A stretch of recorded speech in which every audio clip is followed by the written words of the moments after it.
up and down in terms of performance in their final placements when it came from qualification to league to the finals here. I think Jaguar, I mean, they won the finals, so of course there's going to be a little bit of recency bias with that. But when you look at their performance and the fact that they delivered very, very well on the games that they were supposed to win, a lot of their wins did come off of getting favorable zones, of course, but the fact that they were able to get double-digit kills every single time and really milk those rounds for all of their worth, I think is going to give them an advantage here. I'll be right back. Sorry, I was muted there. That was probably upsetting to you. Overtaken by the aggression I'll be right of back. Brazil as 7. Pmpl Americas. Yeah, baby, let's get excited. They won by 1 point. Yeah. So in my head, they're not necessarily the dominating team in the region, but that can be good or bad, right? That could mean the region in general is extremely close, or maybe they just didn't have the strongest of finals that they know they could have. I think that's what it comes down to. I mean, you know what? We'll go back to that. I'm glad this came up. I'm glad Alpha 7 came up. Because this team, you were talking about how Jaguars was able to make it here just by 1 point. I mean, winning their championship just by 1 point, right? This team was able to win their championship, their finals, by 39 points. And it's so impressive because with the transformation that we've seen out of PUBG Mobile Esports, it used to be just 1 player to really frag out, and then it went to 2 players, and now everybody expects every single player to be able to put out a great evolution, Yeah, and now everybody, and I mean, especially from that team, from what we just saw in those stats, everybody's able to perform. And what's even more impressive to me is that Senna joining Alpha 7 after 1 year being gone on a completely different team, for them to be able to perform like that is scary. And now that they have 1 full event under their belt, I can't wait to see what they're going to do here in America's Championship. And I think what makes them scary is kind of the opposite of what we see in Latin America. Is they had 6 chicken dinners in the finals. Yep. The next team under them had 2. Yeah. They had a big lead going into the finals already for bonus points, but they just extend that lead even further. And I think they've easily proven they're the most dominant team. But influence, I mean, they won back-to-back. Like, this is a team that you can't sleep on. This is, you can remember, Brazil, all the players are going to try to get that chip, right? The Alpha 7's not happy that Influence Chairman got those back-to-back wins last year. Like, from talking with Carrillo, from talking with Mafioso previously, they want to make sure everybody knows that they are the best team coming out of Americas, as they were able to kind of showcase during PMGC. Yeah. Well, what about North America, right? We haven't touched too much on them just yet. The Panthers, Cameron. I mean, a little bit of a heartbreak at the end of the finals of the season. Yeah. But they came into the finals with 2 bonus points. And they still got 5th place. Like, that is ridiculous, and mostly off the back of, I would say, Nate. Yeah, Nate was definitely the standout player here. Definitely taking the lead, taking the charge. My hope is that it's not going to be the case in the finals, that everyone else can step up and sort of match Look at the Panthers. at least a little bit. But from the very beginning of PMPL North America, we were watching that the kid in the Panthers middle. sort of waiting to see when they can hit that next level and sort of get those big numbers, especially in the elimination category. And we saw that in the finals. And in actual contrast with my point about the Jaguars is that one of the biggest strengths of the Panthers in the finals is that they had 1 0-point game. Every other round, they had at least a couple of points coming from eliminations. And once you set that baseline of at least something coming in to your leaderboard every single round, then the higher placements, higher elimination rounds are going to be that much more powerful and really just be the cherry on top. Well, that's actually perfect, 7, because you remember on day 1 of the finals, what happened? Nate clutching things out to get that spark lit up in the team. I'm so glad you mentioned that, because that's exactly what I was thinking of. I feel like that it could have been a completely different turnout for the Panthers if Nate didn't end up clutching up for them, and if Nate didn't give him that spark that, hey, anybody can do it from our team. And you could tell, too. You could see a big shift when it came to the Panthers after Nate was able to do just that. Everybody became a little bit more confident in their team. They were willing to take fights earlier on, and they started winning those fights. And it became a momentum right out of them. They were able to carry that. The big question mark for the Panthers is, are they going to just be relying on that again? Are they going to be relying on Nate to be like this spark for their team?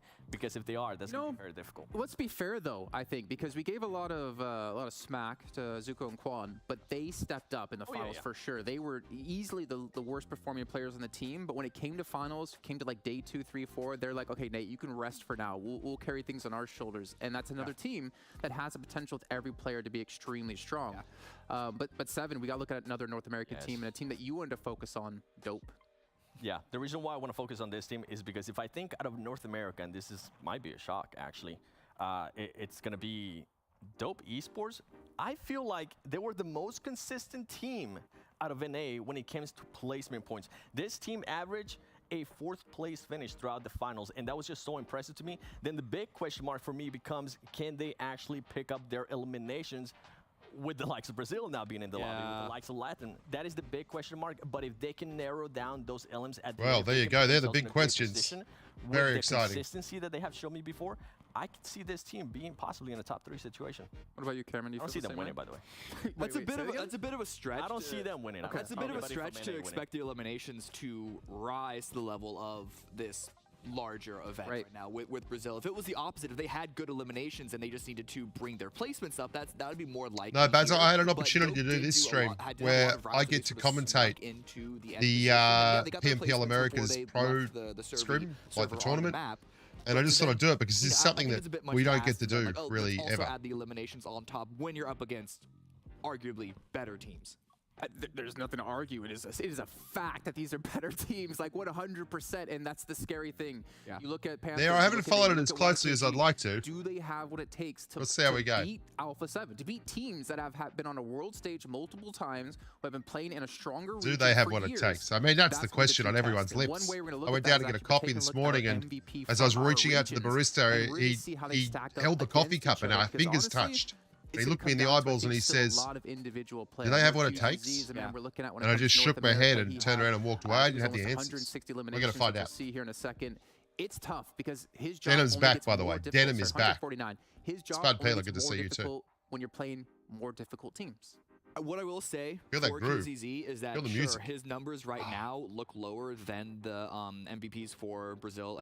And so you could make the argument that, I'm not saying I don't have to make the argument. The argument makes itself. The argument makes itself, my buddy. Team effort behind them compared to some of the other teams, especially from North America. I mean, Nate from the Panthers is the biggest. Tell me that bloke in the red jacket doesn't look exactly like the guy out of Blade 2, the baddie, who is kick-ass, by the way. So that is not a shade. That is no shade. That is like, it's a good-looking guy who knows karate.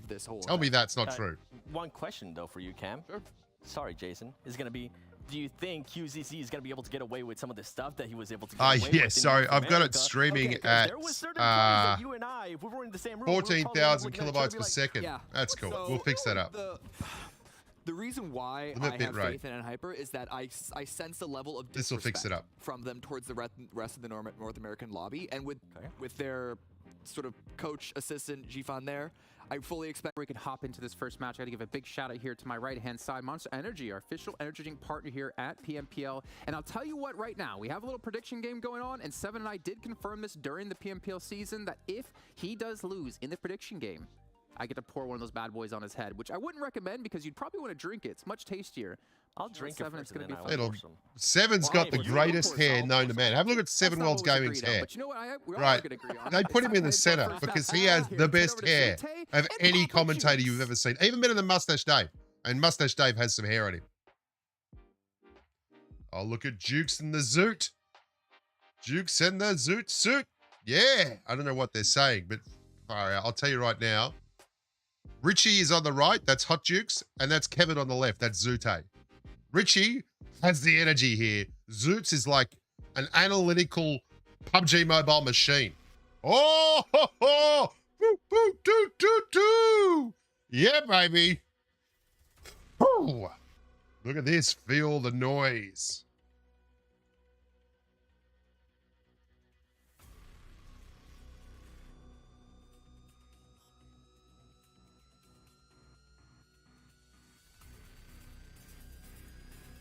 Pump up the jams.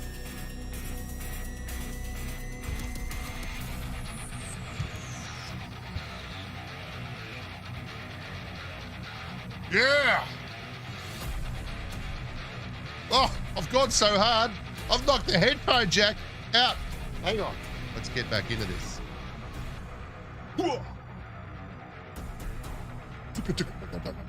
Clutching the desk. It's shaking. The world's shaking. We're starting. We're starting. Pull your jets. I can't do this for 4 hours. We're going to sit the bar down here.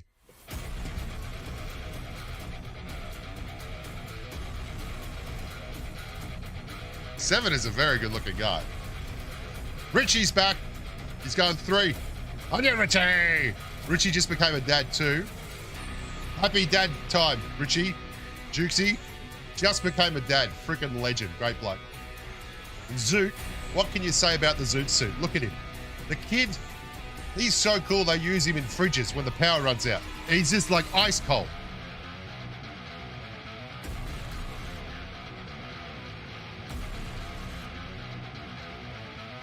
Yeah, I'll give you the redemption in just a second. Oh my God, my wife's home and needs a hand with the shopping. Everyone, just watch this for 10 seconds. I'll be right back.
Why is there so much music?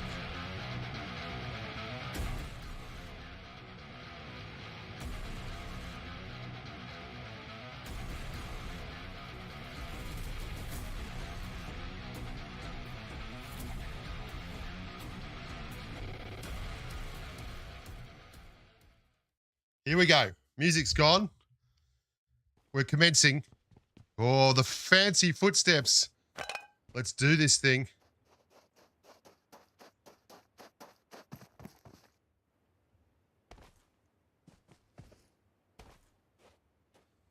Here we have JGR Seba from the Jaguars. He loves dolphins. He's a big fan of dolphins. He wants to grow up and be a marine biologist. Good to see you doing so well, my friend. You can see no kills yet, no points. Everyone is alive. Everyone's just chilling, just really chilling, enjoying themselves. Here we go. Influence Chemin, named after the famous K-pop band Influence Chemin. Not to be confused though, these aren't the same kids. They're having a great time. The redemption codes will be dropped at various points. There'll be 6 of them, I think. They'll be for about 600 UC. And you just have to wait and see when they get pumped out there, and then we'll do our best. No one is guaranteed a code, right? But there's 600 UC codes.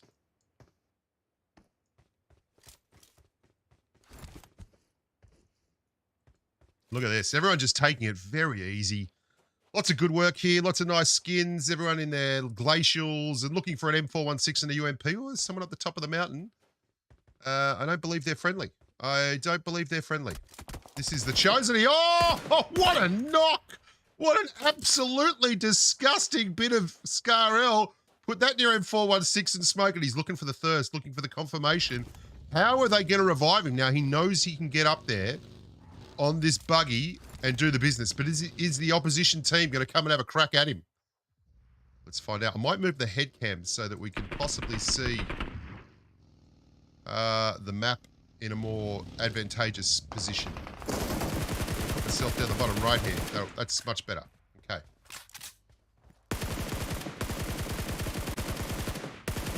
No, that's not good either. You know what? Maybe we should just get rid of the head cam altogether. Make it a lot smaller. Let's make it a lot smaller. You just see my hand popping up down here. Hi, how you going?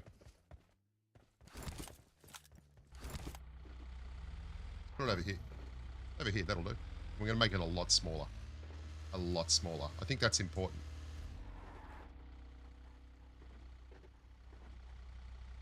Yeah, I think that's important. Lock it in, Eddie. Look at that. They're off. They're off. 1 kill for the blokes that look like crocodiles down there. Wonderful team. ROW. And that is the Chosen. They lost 1 member already. TC, what's his name? TC Goji. TC Goji. See you, buddy. He's back in the team dressing room now, breaking it down with a massage chair, getting a bit of work on the shoulders done, loosening up. He's going to come in ready and absolutely smash it. Lou Reed, thanks for becoming a potato. Yeah, little minion. Sing it. Overlooking, thinking about taking the shot with the Mini 14. He's already got 350 rounds of 5s, looking for a good position.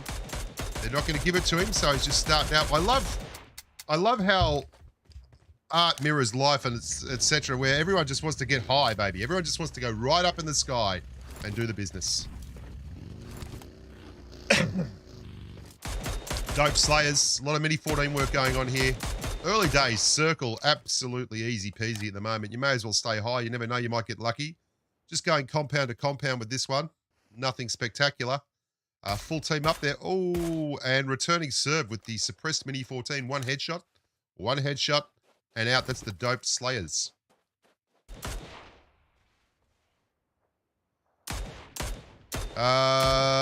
Anyone having issues with the mic?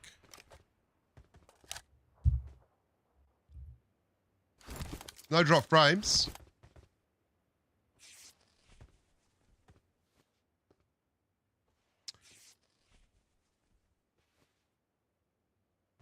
This is a watch party. So basically what's going on here is I had the opportunity to cast Pmpl. So these are the professional players who are playing Pmpl right now. And we're casting it. And we're not going to cast it the same as the normal tournament gets cast. We're going to have some fun with this. Oh, look at N Hyper. Now, these guys are red hot favorites. NHPQZZ was the bloke they were talking about right up the top of the MVP rankings. He was certainly challenging. He was one of the more fancy debutantes at the ball. We'll see how it goes. Easy peasy at the moment, though. Look at that. There's only 2 kills on the board at the moment. 1 for Inso, 1 for Row, Inco Gaming. Oh, the rat-a-tat-tat. We got a knock here. That is DPS Nez Quick K2K. Personal friend of mine. I just call him Phil. Lucky Phil. Lucky Phil down there. And they're thinking about pushing. They're thinking about pushing, and he's isolated.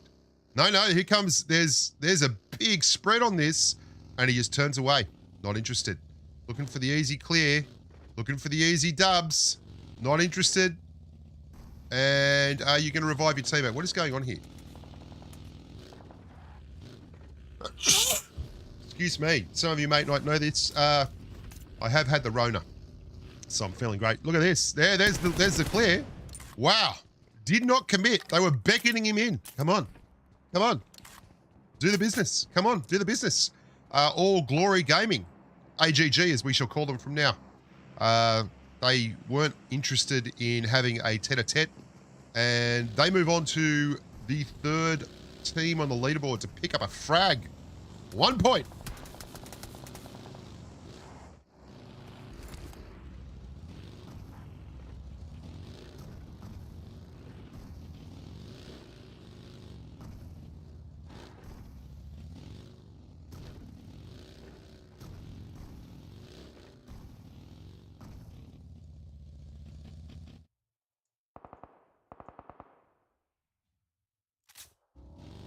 Let's move that down here so people can actually see what that says there. There we go. Let's lock that up. We've finally built ourselves a lovely little home amongst the gum trees here.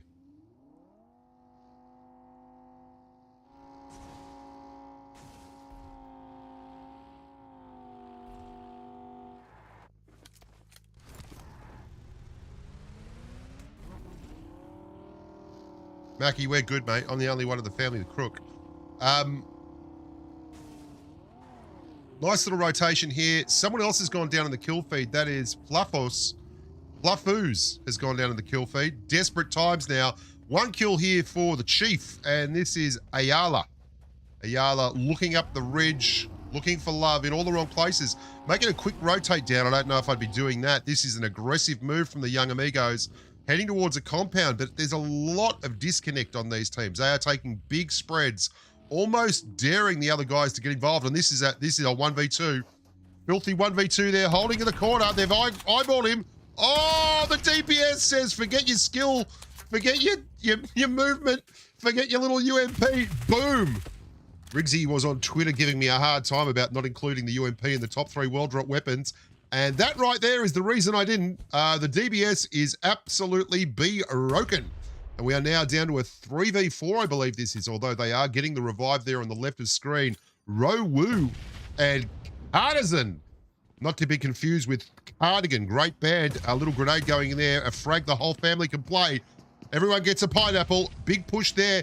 Is there a third party coming? No, that's just a read. You can't hold it longer than that. That is nearly an overcooked banana.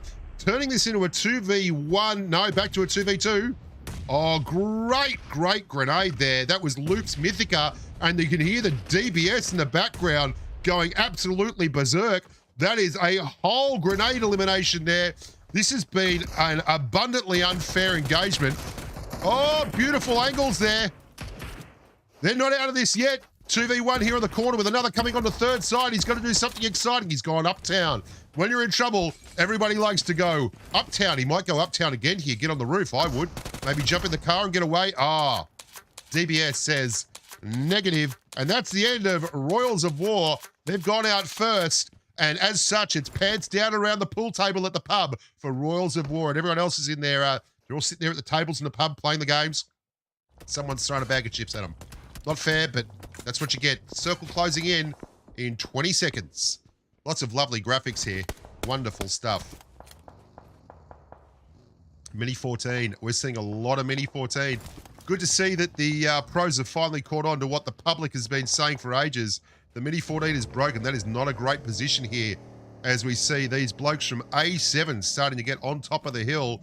And we've got a pincer going on right now. This is a interesting little spot. Oh, the Kings are charging in. Lots of crowds. This is Chico. This grenade's going to be ugly. Bad grenade. Get out of there. Oh, that was beautiful work from C-Law as the Kings start going down. 2 knocks, 2 up. Who's going to win this one? Big Molotov. A little bit of third-party help from the back end of the map there. And this has become a party that everyone is invited to. Get thirsty, get thirsty. Don't mind if I do. Got to stay hydrated. The H2O, they're chugging. Smoke's coming in, and that push has gone from devastation to disaster as there is 1 up and 1 down for the Kings. YKG. He closes the door and says, no, I never liked you anyway. I only went out and got into you because I liked your sister. Big grenade coming in as the third party starts. They've still got 4 up, though. Firing in the smoke here. Desperate times call for desperate measures. And Hyper looking for work. They're looking to really take this to the top of the leaderboard. There's 4 kills there. Someone hiding down the back behind the car. Have they seen where that grenade came from? If they have, this is going to be ugly. No, they're throwing the smokes. They're just obscuring, obfuscating. They've decided that's an absolutely rubbish push, and we're leaving. Can't say that I blame them. They're not going to get out of this one scot-free, though, as the run-a-tat-tat of the M416 spray meta hits the market. It's actually the Scar L Bushka, I think you'll find. Lovely stuff. Adjusting the stereo here. Look at that map. Plenty of people left up. Loop Esports on top with 5 and 4 alive. We've got plenty of full teams, though. I love the Hyper kids there. They've only got 3. They saw an opportunity. They went down. They touched the buttons a bit. Then Mum gave them a call and said, where are you? You're meant to be back up here at the museum. They left, got an ice cream, and they're out. Happy days. We're going to drop our first UC code at the end of this game. So everyone get ready. You have to go and redeem the UC codes. I think we've got a replay here. You can see this is what happened. Oh, the DBS. When you miss your shots with the DBS. No shots were missed. Oh, my God. DBS and Mini 14. Would it be a surprise if you knew a YouTuber that called them the 2 of the 3 most overpowered weapons in PUBG Mobile? My God. That wasn't a replay, in fact. No, it was a replay. I'm just getting word here. Seven Worlds Gaming just messaged me. He said, no, Bushka, that was a replay. Thanks very much, Orlando. You're a legend. Oh, look at this stuff. Loops is doing the business. This is the replay. More DBS work. I think we're starting to see a theme here, guys. If you can get a 6x on a DBS, you might just win everything. Starting to see the circle constrict here, and it's really creating a little bit of congestion up here to the, I think this is south of Chumasera. Look at that 6x. He's dropping it all on the floor. He's like, guys, I got to go. My girlfriend's parents are out of town. Here's all my stuff. This is Alpha 7 Esports, armed with the DBS and an M416. He's looking at that tree. He's a big fan of trees.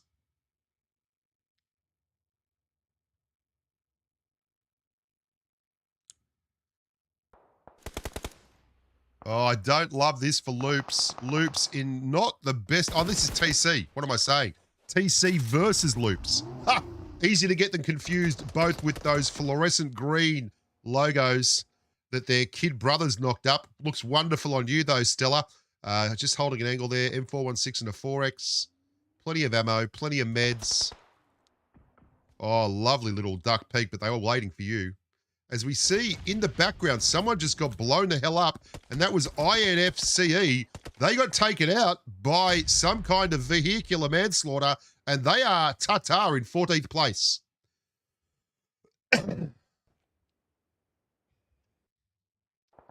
Lovely, look this. Little Godzilla pet.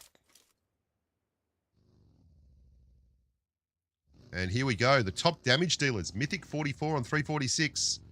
You can see that the Loops kids, they are dominating that little area there. Joey out already. He was in third place. Barley the Joe. DPS Robert. It's actually his middle name. His first name is Magnificent Robert. Middle name Robert, first name Magnificent. He doesn't like people to know that, though. He feels like it's unfair and setting the bar way too high. Well, this is an odd little deployment of forces here. I don't love this at all for the kids down the mountain there, the Chosen. TC, that is a real easy place to get third-partied. Not a fan of it. They need to get some rotating going on there. They've got cars. I can see they're jumping in the vehicles, looking to move. Loops holding firm. Now, they're in the circle. Circle's about to tell us who gets wins and who gets shagged. Let's find out. Circle says pretty much everyone that was on the outskirts gets shagged. Everyone that went center gets a win. Particularly the blokes who went on the mountain at the very start of the game. One of them's got knocked. You can see up the top there. But I don't know who that light blue team is, but they are in the mayor's office. This is a big push here from A7. We're going to see this one. I don't know if they realise. I don't think they realise he's on the roof. He's actually jumped down now, though, which was a bad mistake because, oh, my God, that DBS. It's not broken. It's just being friendly. Now, this is an impressive little push, this. Very aggressive. They knew they had to get into the circle somehow, and they've taken matters into their own hands. There is no retreat or surrender for Jaguar. Down the hill from them, there is a full squad, so they cannot actually go down and just exit on the Foot Falcon. The other team, that's A7, they're pushing again in the cars. DBS door gunner there. They're going to go to the high ground. Yeah, they're getting on the high ground. Why wouldn't you? Jaguar all holding basement in the two-stack. Now, they can get involved here, but this is going to be very dirty. He's thinking about it. This is a bad grenade. You need to be out of there when this grenade hits. And he was. Beautifully played there by Carl09. Oh, unfortunately, going through the animation as he got in the window. Didn't work out so well. Everyone's getting smashed and knocked and thirsted and all. Get some hydration. DBS hits. One more and he's in. Where's that Molotov? Someone's on fire somewhere. And Alpha come out of that one without a loss. There was a huge thirst going up the top. And I believe that was 077K down the bottom doing the business. But his teammate 077OK, they've got the same name. Are they twins? I don't know. But he saved it. Firing in the dark here. The fog of battle. Plenty of smokes going and obscuring this. Who's got a DBS? That's the team that's going to win. Lots of UMPs. Sorry, buddy. You're in last year's meta. Get a DBS or get absolutely 100% wrecked. Little snowman there. There's a knockout the back here. Looking for the thirds. The confirmation. He's gone through the campfire. That was not as planned. That was absolutely disastrous. Pre-firing the corridor. And that turned from a 100% loss to a 100% win. Tickety-boo. The flick of a switch and we're down to just a few teams now. We've lost plenty. A7 on the rotation. Filthy rip off the back by DK Unknown 44. Big sideways spin into a DBS. Not exactly as planned for A7, and that is ta-ta for Alpha 7 Esports. They look so good up the top of the mountain, but really got stuck on that big sideways twist with the flippy spinny. Unfortunate stuff now. AGG David, that's All Glory Gaming. They've been holding this compound for about a year and a half. Kids have gone to school. One of them got married. They went to Barbados for the honeymoon, said they had a lovely time, and they're back. But they've never left the compound. This is Aiton Esports. You can see up the top of the mountain there, someone is in light blue. If you look at the top right in the mini-map, you'll see that they're there. They're wonderful people. My friend, that is not a good buggy. My friend, that is not the buggy you want to be in. Oh, my buddy, that is not your buggy. Get out of that buggy. That's a lot of cards. Pour the 556 in. They're making a little fort. Look at this.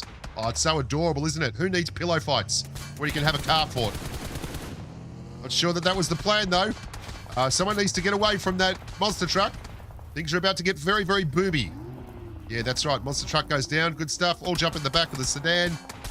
Whose idea was it to build a car fort? We're meant to be playing Pmpl. I know, but I was having such a good time and I thought it'd be a good team building exercise. Get in the gas station. I'll fire you if you do that crap again. Mountain is still in. Team up the top are looking like goddamn geniuses. Here they go. They've been having a great time. He had 330 rounds, I think, when we first saw him. He's still got plenty left in the kit. They need an airdrop. Oh, they are farming it up. 9 eliminations for this team. Intense gaming. Intensity. Intensities. That's right. This is where it's at. Get excited. Oh, AT7. I don't know how to break this to you, mate, but you're going back to the lobby. No one on your team loves you that much. Where's a yeet balloon when you need it? Yeah, ta-ta, mate. Best of luck. And that's another kill. Oh, I think someone else confirmed that. They did not get the team elimination. That is ugly. Oh, okay. Someone has got on top of the mountain behind them. I love it. I love it. The tables have turned. We now have 2 people getting altitudinous. Let's go. Holding angles. 300 feet above the ground. Who's got a DBS? Who's got the most grenades? It's like a game of catch. Dad, do you want to play catch? Get your mitt. I'm going to throw you a pineapple. Catch this. They've got a multi-layered defense here. Oh, that was close. That is a very tough gig. A7 top damage dealers are gone. Flamenco Esports. Love a bit of flamenco. If you play your cards right, I've got the classic guitar here. We might go into some flamenco while this is going on. What do you think? What do you think? No, we'll do that later. Hey. All right. Anyway, Flamenco Esports. Play me a flamenco tune. Get the maracas out. Holding this intense gaming. They've got 9 kills. They're looking for more, though. Go down to the gas station again. This is the team that wanted to build a car fort. The bloke that built the car fort was set out into the wilderness. They said, go out there and just wander around for a bit. Oh, Flamenco Esports. That is one of the filthiest angles you're going to see. I dare you to jump back in that car. Oh, someone says, hey, you're not getting that one for free. I'm going to fire back. Unfortunately, that was a confirmed kill by the looks of it. Intense gaming, intensity, intensities. They're holding up the top here again, Flamenco. They've gone down, they've missed the little one. Oh, GDI. He has absolutely ripped into him. That's his Diego 7. He's still up, holding form. What a brave, brave amigo he is. And this has been a disastrous push. A disastrous push. You don't come up to the top of the mountain, play your flamenco guitar, and think you're going to get away with that kind of rubbish. And now it is a 4v1. Diego held that angle forever, and they did not anticipate that he'd be just snuggled in there on the top corner of that mountain. And now they're looking to burn this. A 4v1, they can possibly just out-muscle him, meat shield him down. And they do. That's exactly what they do. Yes. Pump it up. There's a lot. They're in the dressing sheds right now, slapping each other's faces. You're the best. You're the best. Like, you're the best. You're the best. You're the best. Wonderful stuff. Wonderful stuff. Intensity again on top of the mountain. But I do believe that the circle may have finally... No, it hasn't. They still own the circle. Oh, this is hilarious. They went up to the top of this mountain about 3.5 years ago. They set up a base camp. They came back and dropped supplies a bunch of times. They did some long distance education stuff. They didn't even have the internet. They just had to airdrop little tapes in, like old cassette tapes, which they listened to on Sony Walkmans, like Guardians of the Galaxy stuff. It's incredible. It's a true story. Intense gaming. They know how to set up for a camp, and they have set this one up. That is a very expensive bit of real estate right now. That is Inco. Inco are holding in a shack in the middle of nowhere. Stop poking. Stop poking, mate. Everyone's looking at you. The spotlight is upon you, my friend. Stop poking. Why are you leaving the shack? Oh, I see why you're leaving the shack, because you're that kind of aggressive.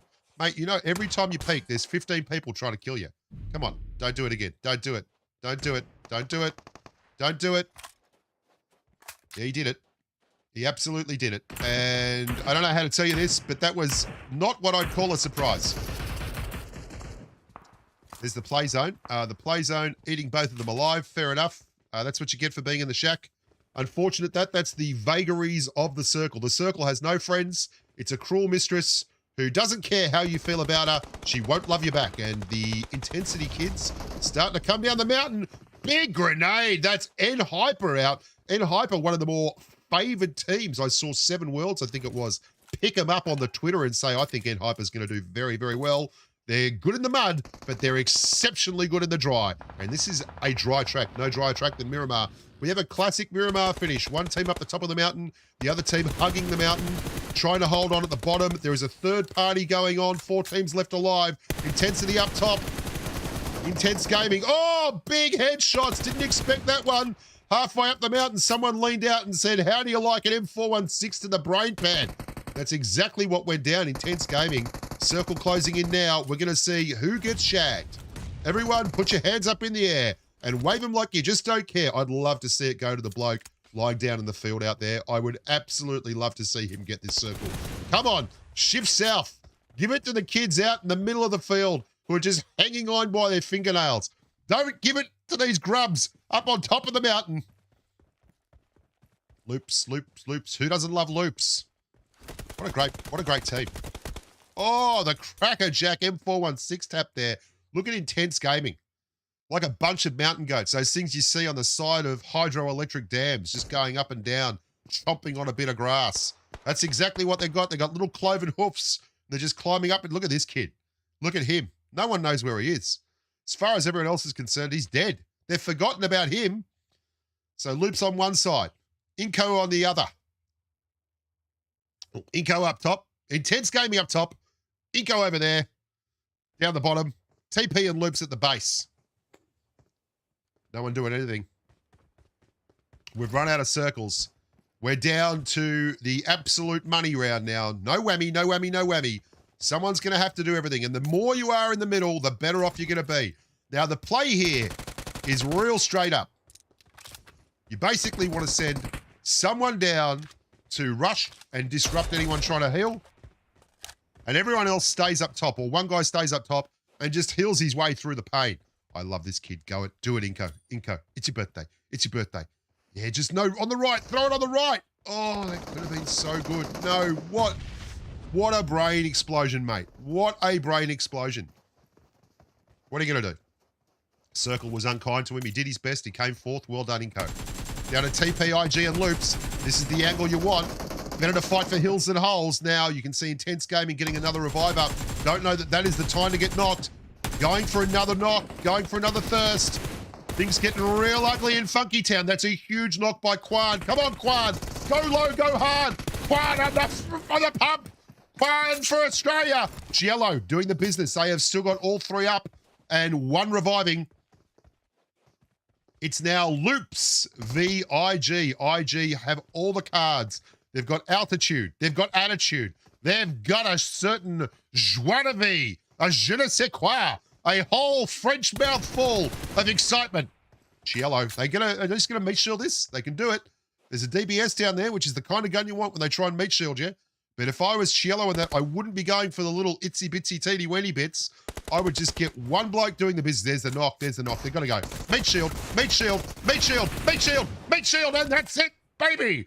IG, was it ever in any doubt? Get boom, boom, boom, boom, boom, boom. Winner, winner, chickeny dinner.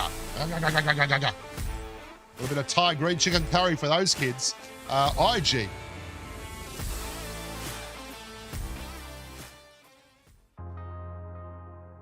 Kev on the left there, he's saying, wasn't that incredible? And Richie's looking at him going, man, it was truly incredible. Did you know I'm a dad now?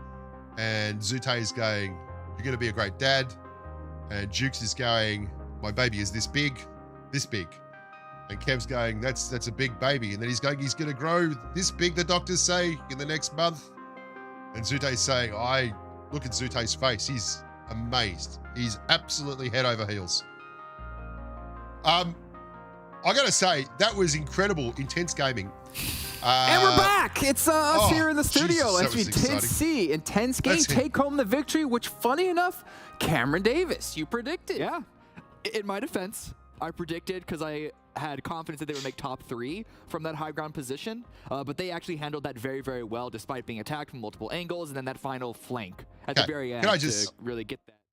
Can I just say, they handled it well? Dude, they had a mountain. They had a mountain. They had a mountain from the start of the game to the finish of the game, and the circle gave them every single time the center. See how things are broke down. They handled it well. Listen, if this is a horse race and you had said the circle's going to be here at the end and they were in it, they would have been $1.50 favorite. Though that it is intense game there with 16 eliminations, but it comes down to what you were saying, like them being able to actually beat Flamingo Esports was huge for them to be able to win this game. Yeah, Sevens is right on. I don't like. That was true. Honestly, 7 Worlds Gaming spitting not to truth take away bombs. from intense game, but that is the position that you want to be in to get. That's right. That's my man. You see on your screen right now. So it was definitely very, very good for them to defend against Flamingo Gaming and really keep that spot, because I think it could have easily flipped in the other. Diego was the key there. Diego was the lock. Diego was the keystone. 1v2s actually a few times there, able to milk that. Now the question is, can they repeat that performance, especially if they're not given such an advantageous position? Yeah. I mean, the thing we were discussing, right? We were watching Loops in that kind of situation when Intense Game was fighting against Flamingo. We're kind of like, why is no one pushing this high ground? Why is like Loops not taking advantage of the fight happening? But at least they closed things out here, and you see Cielo 950 damage. Diego. 6 eliminations. Diego. I mean, look across the board, right? It's not one player doing really well for the team, Cameron. What's good though is that. I'd like to point out that Diego was the guy that held that front spot when Flamenco pushed, and he was the key. They had no idea he was there. He didn't throw a molly or anything. He just sat in that little spot in the rock.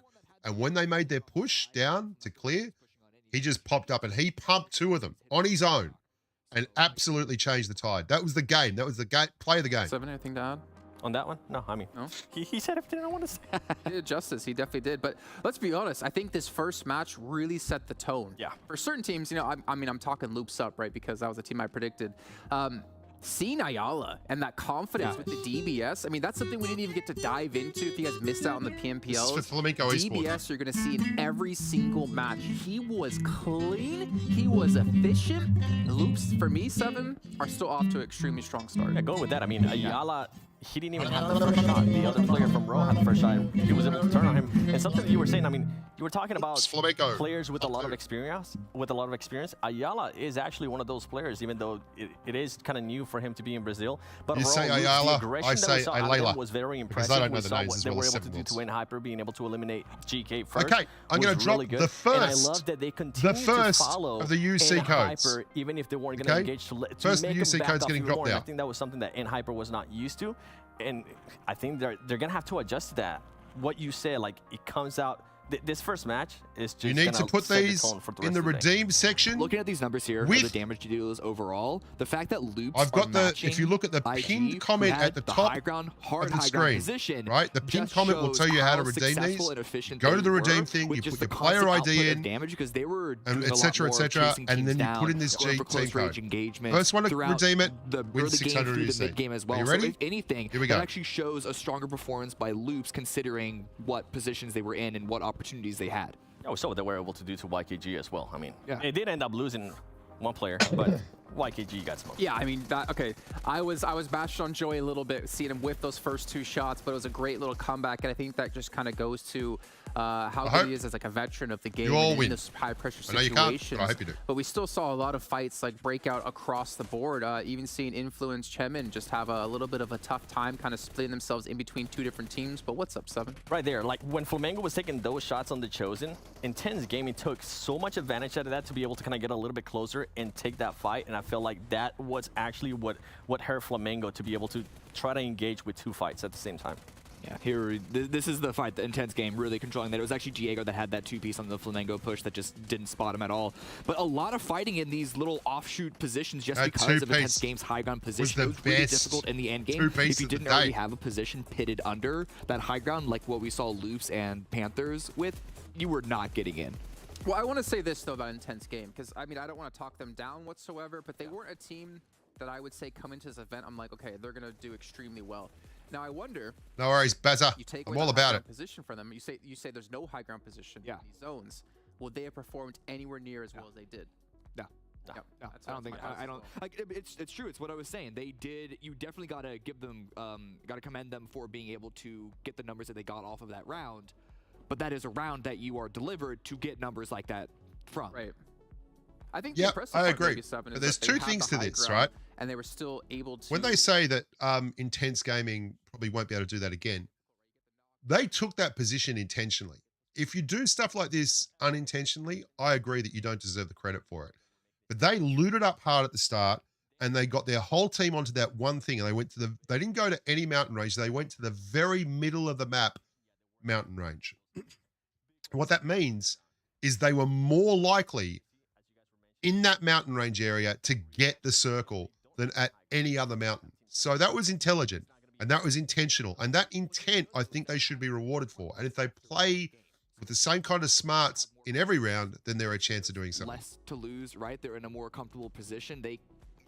There's a confidence at play here. I think that's going to give them, at least for a couple of rounds, you know, if they continue to go out with like 1 or 2 points only. See you, Neptura. Have a good one. That difference really even out. But for now, this could unlock some sort of carefree performance for at least the rest of today. I hope not. I hope not. I hope that doesn't happen. This was the team that qualified last from Brazil. And that was because Influence Champion was the defending champions, and they pretty much that didn't count, so he went to 6th place. But yeah, I hope they don't slow down. I hope they just continue on. Well, speaking of continuing on and not slowing down, I wonder if we can take a look maybe at Alpha 7's player stats. Because 7, while we were watching that match, we saw them playing the edges of the zone. We saw them actually be very quick on rotates, which you were. What's up? You were happy to see that they were. I was happy, and then they decided to take a fight with Jaguar. It just wasn't necessary, and I felt like it was just Alpha 7 testing teams. That's kind of what it felt like for me, because usually, yeah, they are an aggressive team, but as I mentioned, they decide usually when they want to be aggressive, and right there, when they didn't have the zone, when they were outside of the zone, there was no point on them taking on that fight. But the way that they did end up taking the fight, 2 players did end up getting knocked. They didn't end up getting eliminated, but it hurt them in such a big way. There we go. I've changed the FaceTime cap. Going into the circle. So I don't know if you saw that. Unlike Alpha, I'm pretty clever. I don't think it hurt them as much as it sounds like you think it did, because at that point it was Intense Game, field. And so if they were to just try and send it on in, there was a real chance that they would get 0 points off of that. So no, it was way before that. It was way before that. There was a lot of field at that point. Once it shifts away from the city on the west, there was a lot of field in that point. And so I think that it was actually a really good call to make of, you know what, let's take this fight. We're going to have an isolated 4 versus 4. We're going to beat these guys. We're going to get those 4 eliminations. And then whatever we get after that, cherry on top, but at least we have a baseline points that we know we're going to get. That's got to be better, doesn't it? Yeah, but then they try to crash into a compound. I just don't agree with Sevens isn't having it. Sevens not having it. And he's a good man. 7 holds his form. That they had to deal with. the way they attacked that Denim? compound It was a great Don stellar. Johnson. Yeah. That's Coming Don from the high Johnson. ground, It's coming from freaking the Don low Johnson. ground, I'm going to they show you. pinched their Jaguar extremely well, and like we said, they didn't lose a single member. So when it comes to like close quarter combat, It was close. It was really close, actually. They got close. I almost for a second looked like they were going to lose a fight, but it was Revo that came on in with, I believe, Carrillo fumbled a little bit. of all weapons, of course, to just completely save that. But yeah, no, even you know, not even breaking down the execution of that fight, the idea behind it with the pincer, I think was really strong. It was amazing. And for me, that was like a little bit of old school Loops when Korea was back on the team. When they smell blood, they attack like a shark in the water. But you know what? We actually are just a minute and 20 away before we get into our next match. But we got to remind you guys that we do have the All-Star event happening for PNWI. However, it cannot happen unless you guys at home get into the client and go vote for your favorite teams. One team from each of these regions will represent that region at PNWI, and then over the course of those 3 days, we'll determine which teams get into the main event to play against some of the best teams in the world. And luckily for us, we got some of the best casters in the world who are ready to go here for our second match going on a Sandhawk. What about me? Jukes and Who am I? Take it away. Chop liver. They said they were going to talk all about me on the broadcast. Nothing. Here's Jukes again. My baby is now this big. He's grown 1.5 meters since the stream started. It's incredible. Zude again is like, what is going on with that? I don't believe you. And Jukes is like, no, he really has. He has, honest to God, I wouldn't lie to you. And Zute's like, nothing. Come on, man. What do you know? It could be this big. It could be this big. It could be this big. Who knows? Zute's like, don't believe you. No, you're telling fibs.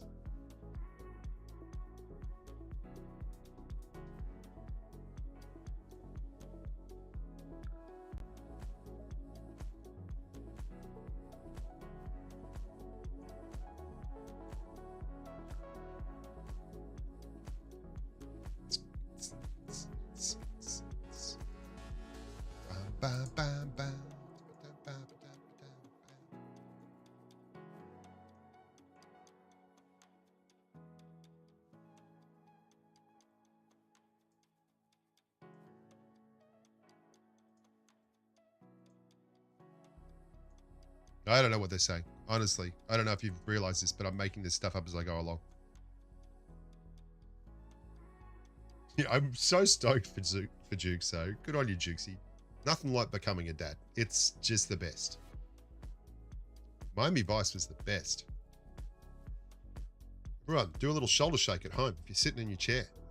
Let's get this going on. Everyone do a little shoulder shake. Let's get loose. Get vibed. Get ready for action.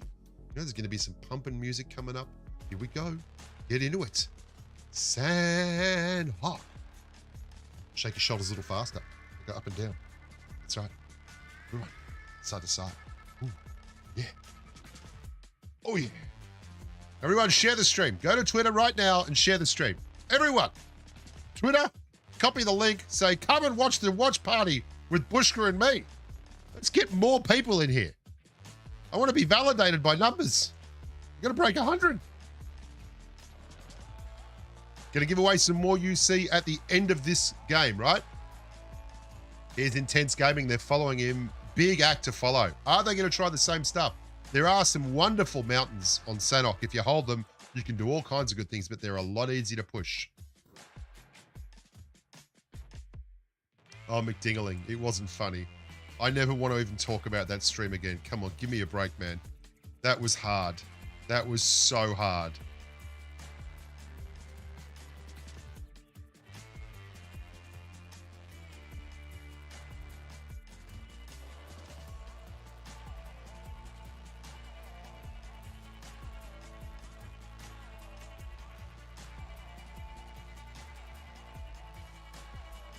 Here we go. A few people rounding out the back.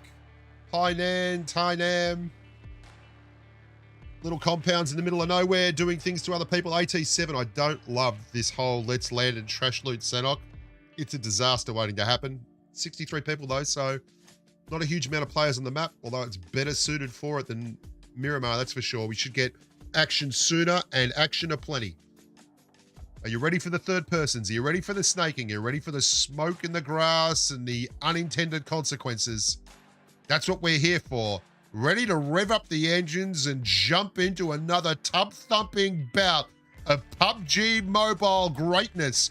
V8s ain't got nothing on these kids. They are 12-cylinder Formula One cars coming down the straightaway at Le Mans, looking to corner without down gearing. They don't give a damn. They're ready to rumble. They're red hot, tootin', rootin', and shootin'. And we're going to find out who's going to come in number one. Are you with me? Let's go now to the green grass of Sanok. Thanks very much, Bushka, for that intro. Wonderful stuff. As we go onwards, this is the Chronics. Got the Chronics. The Panthers have the Chronics. Didn't do too well in the last game. Lovely little bit of black t-shirt look there. I think there's a lot of black t-shirts in the feeds. There's another black t-shirt.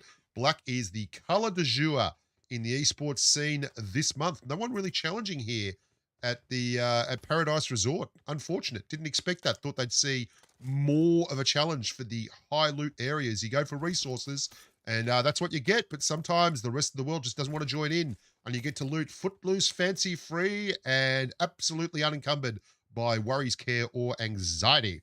That's right. I've got a thesaurus and I'm not allowed to use it. I'm not afraid. Loops Chief. Loops did pretty well last game. They picked up a lot of points. Love the Loops. This is Chief. Answers to the name of Chief. Doesn't have any second name. He used to be a BMX pro on the circuit, but didn't like doing the freestyle stuff. He was more about speed. And they said, why don't you go do mountain biking? And he said, I think there's a marketplace for BMX speed trials. That's why he's now playing PUBG Mobile Esports. There's the Kings over there on the left, the YKGs. And, oh, this is interesting. Look at this. Early days, he's going for the trash loot compound. I think he realizes there could be someone there. The pitter-patter of little footsteps. He's reached for the Molotov. YKG, very spread out, very disconnected. Look at this. They've managed to isolate a 4v2. If you look at the top of the map, they're coming in conga line style, starting off festivities with a little bit of Molotov. Says, here's some vodka I didn't want to drink earlier. He knows he's in the closet, and this is Ugly Town. This is not good news for YKG. Are they going to abandon their teammate and just head for the hills? Because I can't see him beating. Now is the time to do something. Oh, DBS is for everybody. Oh, he's got one. Who wants to go around the corner? Oh, he's got two. That was a hell of an effort. Unfortunate. He gave a valiant effort there. YKG fears. They're down by one. Is he going to get... Oh, that's not a good grenade. He's killed himself with his own grenade. That was a bit of a faceplant moment there for Fears. He's got the first grenade elimination. Unfortunately, he did knock himself, which I don't know if that even counts. He's saying it does, and he gets an extra 10 tickets in the meat tray. I don't think it does. I'm going to have to go and talk to the barman about this. Seven Worlds, can you go and have a chat? That'd be good. Thanks very much. He's going to tell us. I'm going to get back to him soon. The rest of the studio's over here on the right. Codes come at the end of each game, my friend. More DBS work. And, well, it didn't look like a guaranteed thing at any point in time, but it does appear that they've come away from that one none the wiser, but a whole lot better in the kill feed. They've got 2 points now. INFCE. Now, they went out very early last game, so they will be very happy to have marks on the board. Good rotations here. Everyone just keeping tickety-boo. Top of the morning to you. Oh, there's a third person being held down here. They love a frag grenade, these kids. He's going for the in off the black in the corner pocket. That wasn't as enjoyable as he expected. Big angles at the back. I don't think he saw that coming. That's made him rethink his life choices, and he is going back to the other side to have another peek.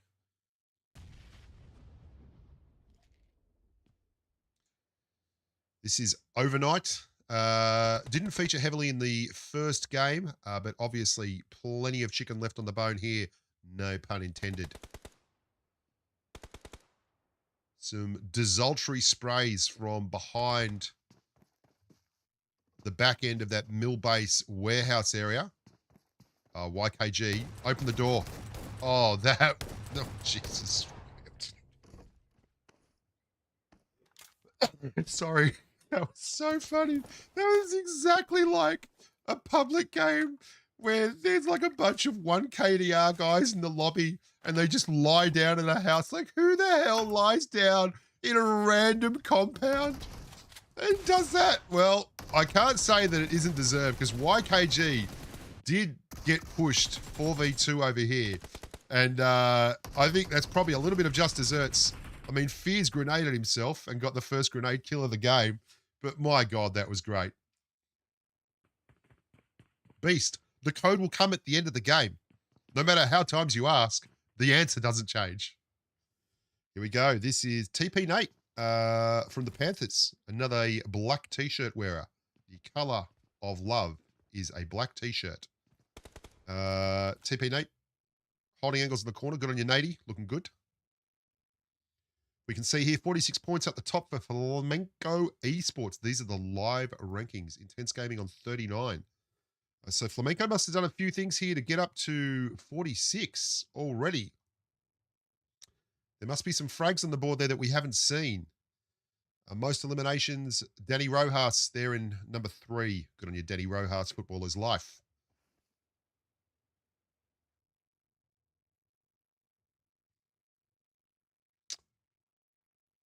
Okay, so maybe so the esports, so they got more eliminations, so they get more points. I get it now. I'm not a great commentator. I just call the action. The guys in the studio, they do the numbers. They do the numbers. Chronix holding angles at the top. We saw him earlier. Very difficult place to hold here, though. As the circle crunches down, you will get third-partied across the river an awful lot.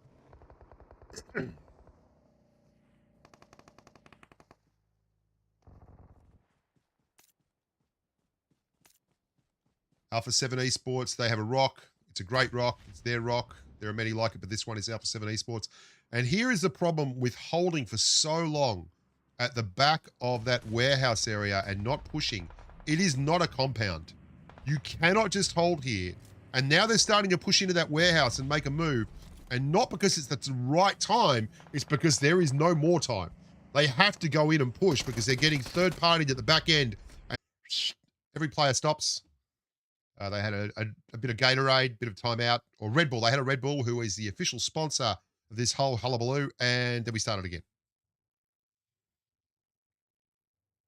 You can see the circle there. A lot of people out to the west who are on a huge streak called Struggle. That is not a great rotation because that western edge is already held by a couple of teams, and crossing into the area behind boot camp is nasty. Like, that's a nasty, nasty crossing. Going to be a tough one to get through. These boys here in overnight have been holding this area the entire time. Good job by them. This is Kewen. It'd be spewing if you knew Kewen and you weren't in his team.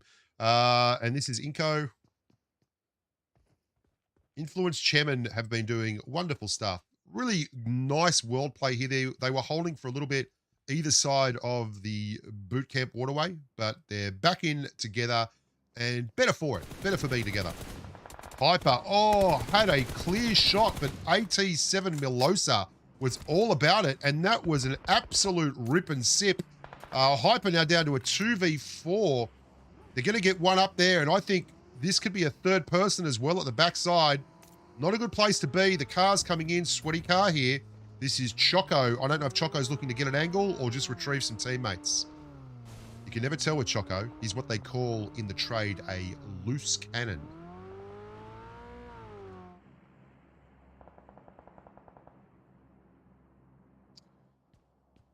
A little bit of a revive going on down there. Dope Slayers unable to capitalize on what was a very nice knock from the look of it, holding the edge of the circle there. Here we go. We've got the replay on. There are 3 down the bottom, and this is Jaguar.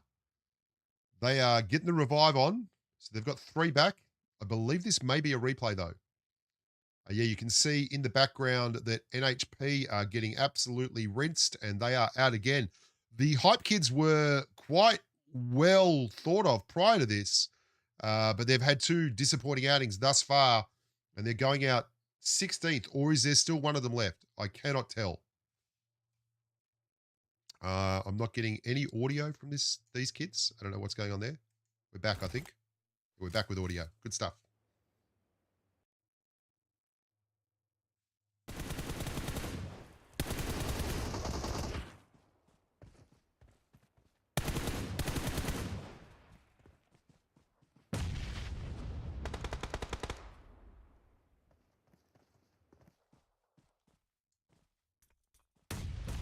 Whoa, that was beautiful work. Grenades in the night. Thunderous applause. That's a double knock there, and that is the Inf kids. They are in strife. Let's see how they fight out of this one because they are on the opposite side of the river. Nothing they can do there. Just hoping. That's Intense Gaming too, who did very, very well in the first game. One defeat here. This is Diego, who had such an absolute cracker.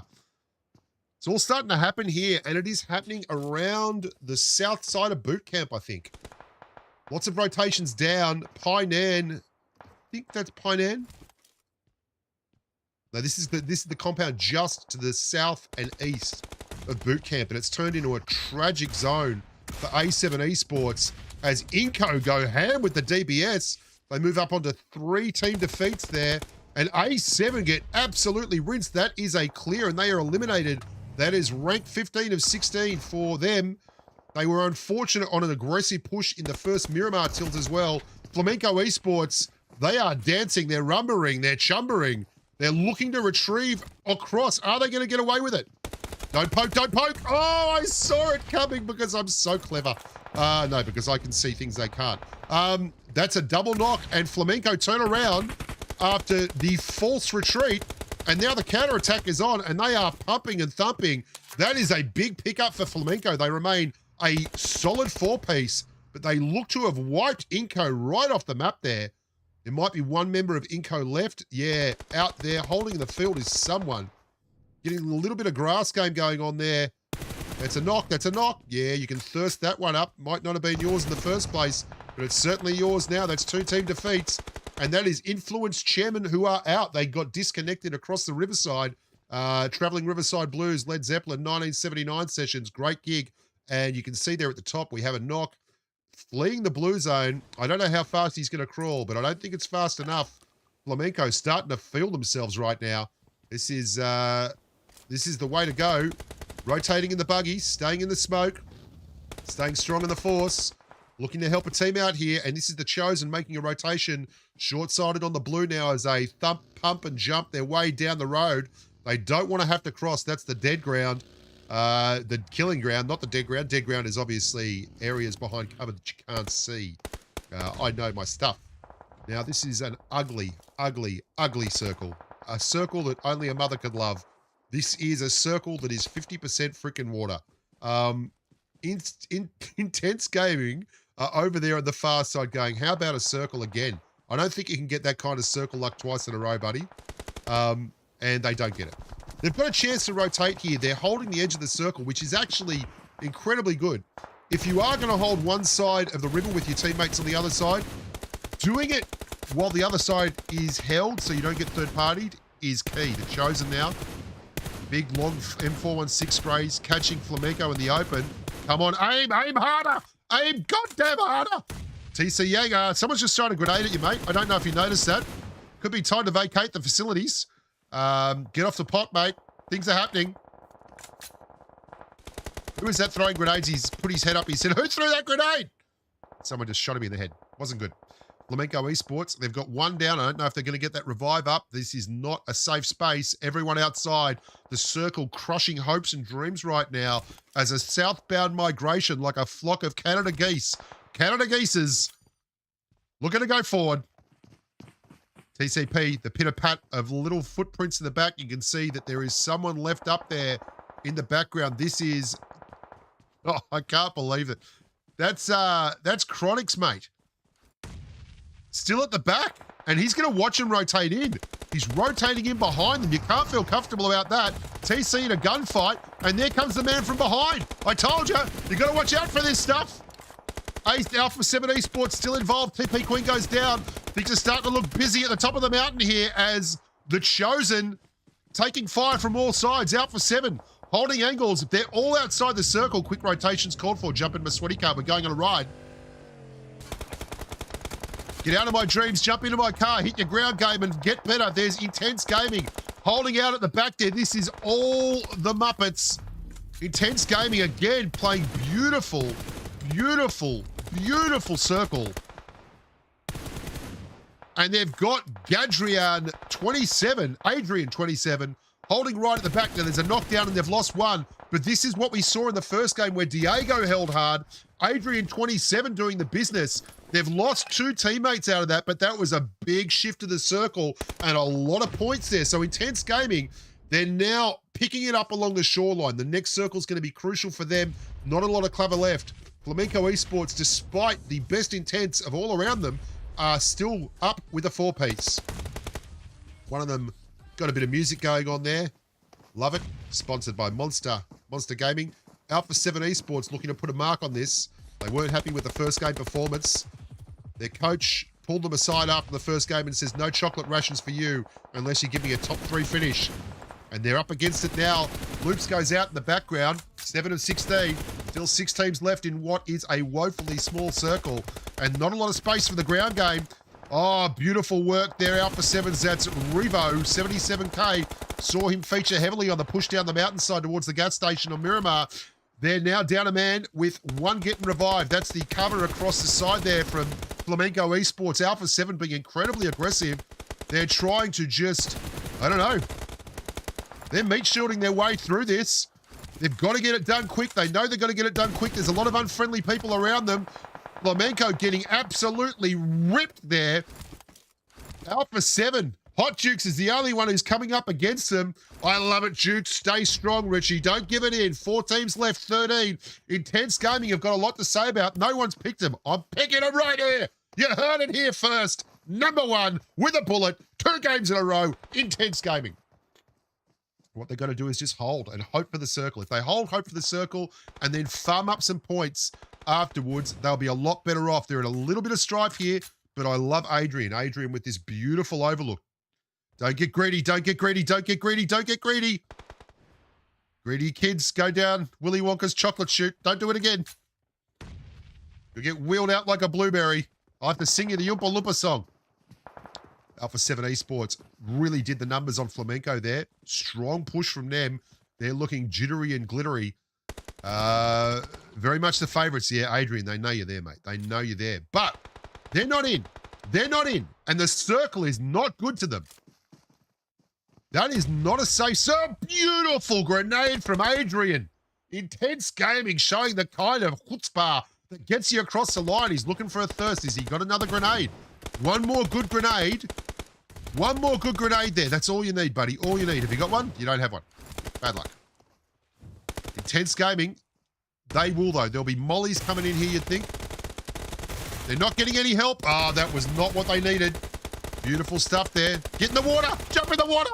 Jump in the water. Oh, God, it's all over. Alpha 7 Esports. Maybe these kids know something I don't. 4th, though, for Intense Gaming. And pretty good. Pretty good. On top of that first place finish, and considering that Flamenco went out before them, but geez, that was an impressive push by Alpha 7 Esports. A reminder, we will be having a code go out at the end of this game. Oh, beautiful work. And this is why you rotate early and often. And just like that, Alpha 7 Esports are up against it. Big moves at the back with the DBS. Oh. DBS made S12K. S12K comes out on top. Great grenade! Great grenade! This is the push. They know that they're down. Beautiful third-person work here by Overnight. And they're charging through. The DBS is the last hope. Needs another one. Needs a quick one. Oh, what a wonderful leaping DBS frag in their head, and that is it. That's all she wrote. And Hot Jukes, Big Richie, picking the numbers there. He called Overnight as the winners. They were in the perfect space in the circle. Look at the 3 of them. One of them telling everyone to shush. And then here comes Zute saying, how's your baby growing since the last commercial? Show me how big it is. Show me how big the baby is. And Hot Jukes is like, you're not going to believe this, Kev. You really won't believe it. But since we last talked, I've posted it on Facebook. And my baby is now, he's not going to show us. Oh, well, disappointing there. Oh, he is. He's going to do it. Yes, it's a big baby now. Look at it. Very wide. I love it when Zute wears his funny hat. The Zoot suit has a good hat.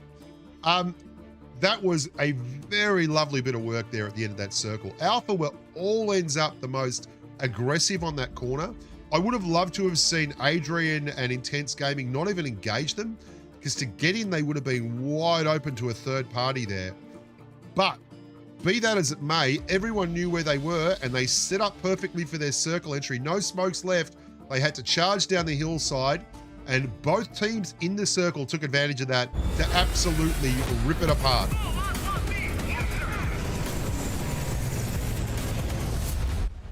And you really have to love the way they held that right at the end. They held that right at the end and waited while Alpha 7 had their gunfight and got wiped, and everyone got belted each way, and they just rolled in and did the business.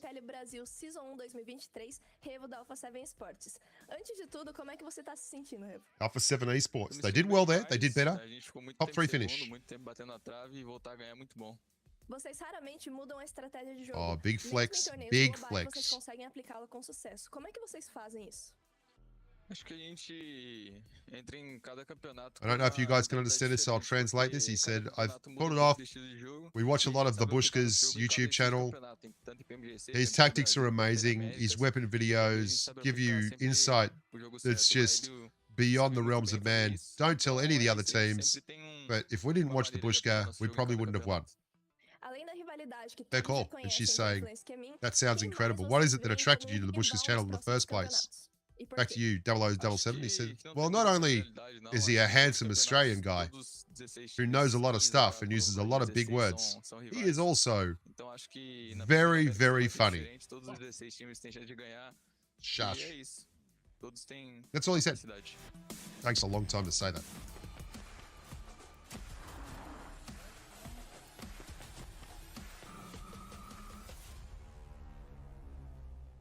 You can tell Revo has been trained well here, saying all 16 teams have a chance to win. Tell me that guy isn't Don Johnson. Tell me that's not Don Johnson. Well, look at him. That is Don Johnson. If it's not Don Johnson, it's Don Johnson's love child. My God, that's a good-looking man. I think for me, the story is, again, intense game. Yep. They came in from the Northwest Island. They didn't have the zone. They fought their way in, and they're looking like a really good team so far, Cameron. Yeah, honestly, the fact that they didn't get called off by that coast camp by Influence Kemen was really, really strong. And then that, who was it? It wasn't Diego. One of the members had 7 eliminations at one point before they finally got taken out by Alpha 7. But again, okay, let's do this code. Everyone ready? Gonna give the code out now. Let's do this. 7, this is scary. Because you did have a little asterisk to them, right? You said, I mean, they were 6th place. They got in because Influence Kemen already qualified from the fall season. Here we go. But man, gonna give the codes out. Ready? 1, 2, 3. They weren't just so blessed in that first game. They were able to take the fight to Flamingo Esports on the top of that hill, and they actually set themselves up for that play. So yeah, Sute, it wasn't everybody saying that they were so blessed there. By the way, I was impressed as well at Alpha 7's aggression and the way they were able to actually attack on their way down. Yeah. You wanted to pick Inco Gaming. I talked you out of it, and it was because of the reason of overnight. I thought that we're going to be able to hold them off, but they actually allowed Inco Gaming to get super, super close. But going back to actually Alpha 7, the way they were able to take onto Flamengo was great. The way they were able to take into Intense Game was great as well. But by the time they were done with those two teams, Inco Gaming was just set up in such a great way. Yeah, Inco were good. To them. The timing of Inco's push Jukesy was called really good. You saw the players get onto those elevated positions to spot out of those windows onto the hillside that A7 were on, just in time to tear them to pieces when they were trying to push down. Guys, to get the UC, you go to that redeem section, right? And you have to put the code in. The first one gets the UC. I only have 6 codes, right? Chance in. And we sort of talked so you have to be ready. Looking at Intense Games consistency over the first 2 rounds, but Inco Gaming second place, I linked it right there because of the 15 eliminations. Like that, really good performance, even though it might have slowed down a little bit towards the end there. So the fact that it was overnight in the center, sort of just hanging out, chilling, 2 entirely separate teams fragging out. So much DBS to really get a lot of those. I am surprised though. Overnight decided to allow Inco Gaming to push up to that compound. It ended up working out at the end, but I was expecting them to kind of hold that both of the buildings, right? At least try to do a 2-2 split. No worries, Avenger. Good stuff. Glad you got it. For them to just decide to back off and wait for the right opportunity to become the underdogs in a way. I'm not happy with it. I'm not happy with that decision because I wanted to see a bit of a fight there between Inco Gaming because that's what I was expecting to see. But yeah, it ended up working out at the end. They did end up getting. You know, I'm going to play devil's advocate here, and maybe Cameron's thinking the same thing. I think Overnight should not have won that match because they were not proactive enough, stopping any push from any direction. They got lucky that Inco pushed into that building and knocked Alpha 7 as they came. He just said exactly the same thing as you're saying. West Warehouse is because they were worried about trying to hold too many positions at the same time and perhaps getting flooded from multiple. Alpha 7 did a super job to stay up as long as they did. Fire out, the DBS is broke. How broke is it? Look at this. To have a final isolated engagement. They only got 4 eliminations, but they were able to secure the win from that spot. And you know, it's a bit of like going for the low risk, low reward. But they, you know, if you want to play the no worries, HP works. Glad. The percentages, I think that was the way to guarantee you had at least some points. So let me ask you then a hard-hitting question here. Do you think Overnight deserved to Don win that Johnson. match? No. I mean, depends on what you define by deserve. I don't think but also they didn't. I think they deserved it. They got third on the overall points, and this is not a game about chicken dinners. This is a game about points. They got third. Arguing semantics now, but it's not semantics. Right. You don't win based off. You don't. This isn't chicken dinner. You don't win based off of chicken dinners on the leaderboard. It's overall points, and chicken dinners helps with some that, but some both intense game fault lines appearing in the relationship between these three incredibly handsome amigos. Is the tiebreaker? Is the number one tiebreaker? Yeah. We have seen a lot. Tiebreaker is not. You don't win off of tiebreaker. Don't take it. See, I just want 7 to start swinging.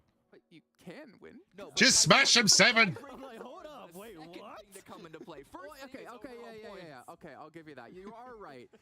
But in I think what I was going for is like I don't feel like deserve to get that chicken dinner by any means because Which of the way team? they necessarily played that situation out. You know my team 7. You literally talked me out of it. I said I'm feeling Inco, and you're like, nah. I mean, we got Alpha 7. We got a Overnight. valid point. Yeah, for you to win the prediction game. No, I wasn't even. Well, he predicted the same. Yeah, jeez, there's a lot of anger here. A lot of unresolved issues. Look at 7. 7 World Gaming has the best hair of any man in the world. I challenge you to talk me out of that. I haven't seen Zute looking like that for ages. Zute needs more of that bucket hat thing. He's got the bucket hat thing going on. He's killing it. I think, for me, is a sign of a CCT. A championship caliber team, because they were forward thinking enough to have people anchored on both sides to know if the zone shifts Sorry, to Jason. Northwest I Island, got my head over we have your a way face. to get across. If it shifts to mainland, we have a way to get across. The problem was, Cameron, go ahead. So the problem was that they committed. It looked like they committed to try and gatekeep the teams that were still on that Western Island, and it didn't look that successful for them. I'm not entirely sure the angles that they. Well, yeah. So it definitely failed, but even in terms of the setup for it. Yeah, Lou Reed, you know it, man. I'm not sure what the angles that the East Coastline players had onto Intense Game, because you would think that those angles were good. If those angles were good, they would have torn them apart. Yeah. But to me, it looked like they were trying to go for a couple of elimination points on the teams on that island, and then hope that they can make their way. Tell you what I'm going to do. Across. I'm surprised that Intense Game. I'll tell you what I'm going to do. I am going to put the code on the screen. That's what it came down to. Next time. It was a Okay? great play, but they And you'll have to type it out. So that makes it a bad play. Yeah, essentially. So yeah, no. Yeah, it was a great idea, and then it turned into a bad play because they took too long. I don't know. I actually think that, especially on a map like Sanhok, which you can never guarantee anything for, you just got to get the eliminations that you can. There's a part of it that part of me that says that that's a good idea. At least get those couple eliminations. You can't get. No, you don't want it on the screen. You want it in the chat? Okay, I'll stick it in the chat.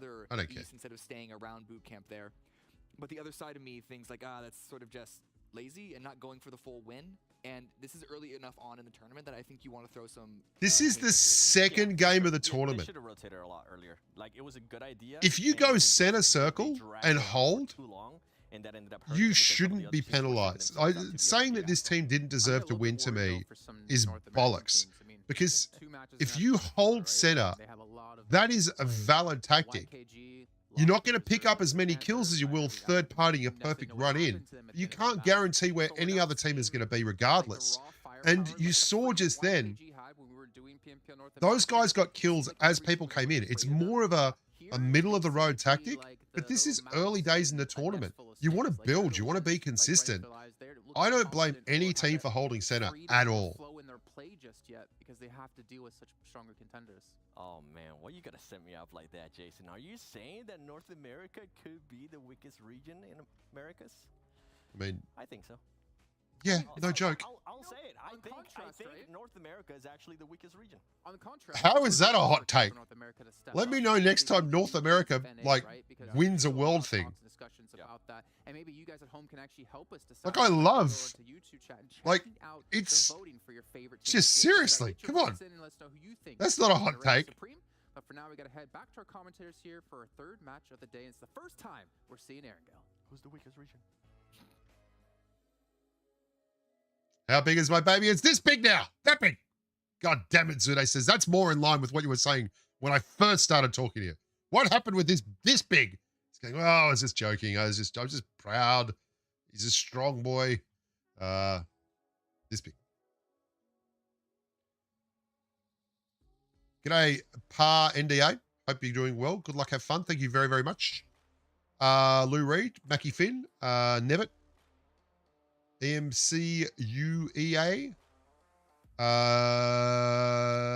Beastie, Johnny Rottmeyer, Ryan Narron, The Green Blazer, Hockey.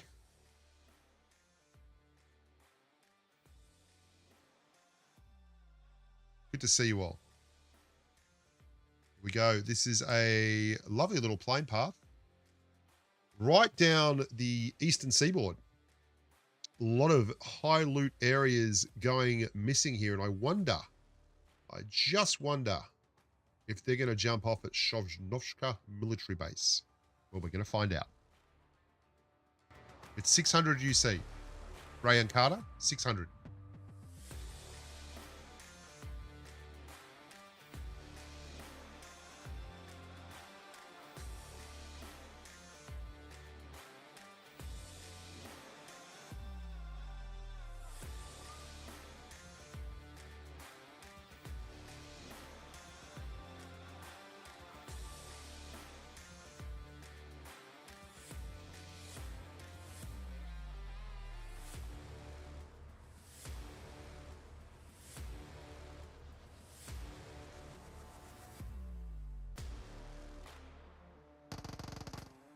And we're right into it. That was a tap-tap-tap-a-roo, wasn't it? 64 teams up, 16 teams ready, 64 players up. Let's see how it goes.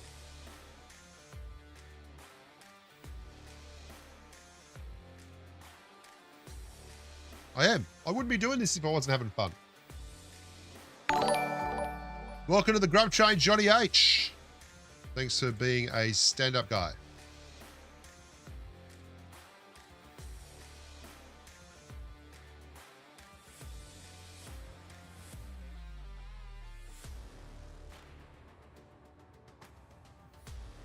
Plenty of guitar work, plenty of...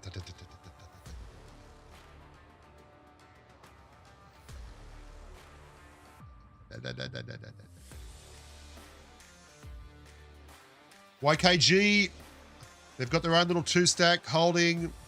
Yeah, very hard to infiltrate the eastern side. This is a very unfair little circle. So flight path was East Coast, circle immediately shifts west, and you can see... Is that Alpha 7 over there? No, this is 8 in Esports. Looking to connect. Can they get the first flush there?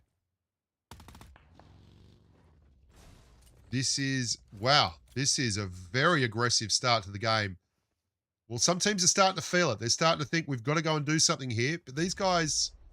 This is early to go pumping and pushing like this. He's found a Mini 14 there. He says, thanks very much. I'm going to get stuck in. DPE, this is Dope Slayers. This is Nesquick. And they've pushed over there to get the clear. There is 2 members of AT7 at the back. They're both up, but they were not healthy. And the overlook is going on here. Meanwhile, back, there's a 1v1 that's going to happen from 8 in Esports. I'm not certain what's going on here. AT7 have 1 knocked. There are 3 members of that squad. They've been very badly disconnected. They've got... Is this a Who is rolling back? So Dope Slayers have one person rolling back now. There are the two members of AT7 Esports, and Dope Slayers actually lost a push. What a weird push there.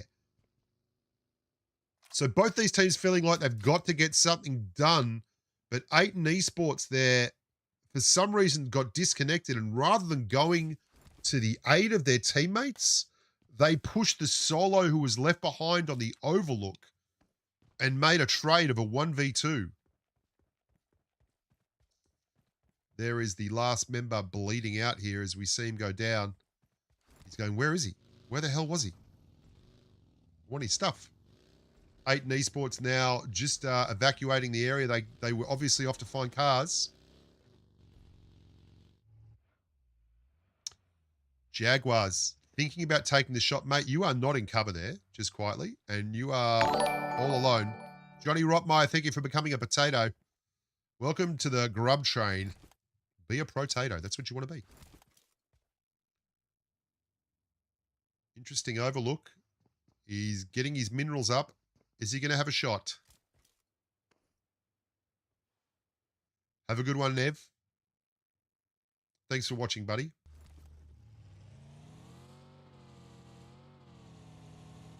Nicely done, Mackie Finn. Bath salts, nothing to scoff at. Big Murado. Love seeing the Murado on field here. Jaguar starting to circle the wagons here around Dope. And Dope have left a player behind. I don't know if they realize this. There is an opportunity there for a 1v4 push. Have they seen that? Fortune favors the brave, but it doesn't look like they're going to chance their arm here. Jaguar would be well served by getting some early, easy eliminations. I don't think they're going to chance it, though.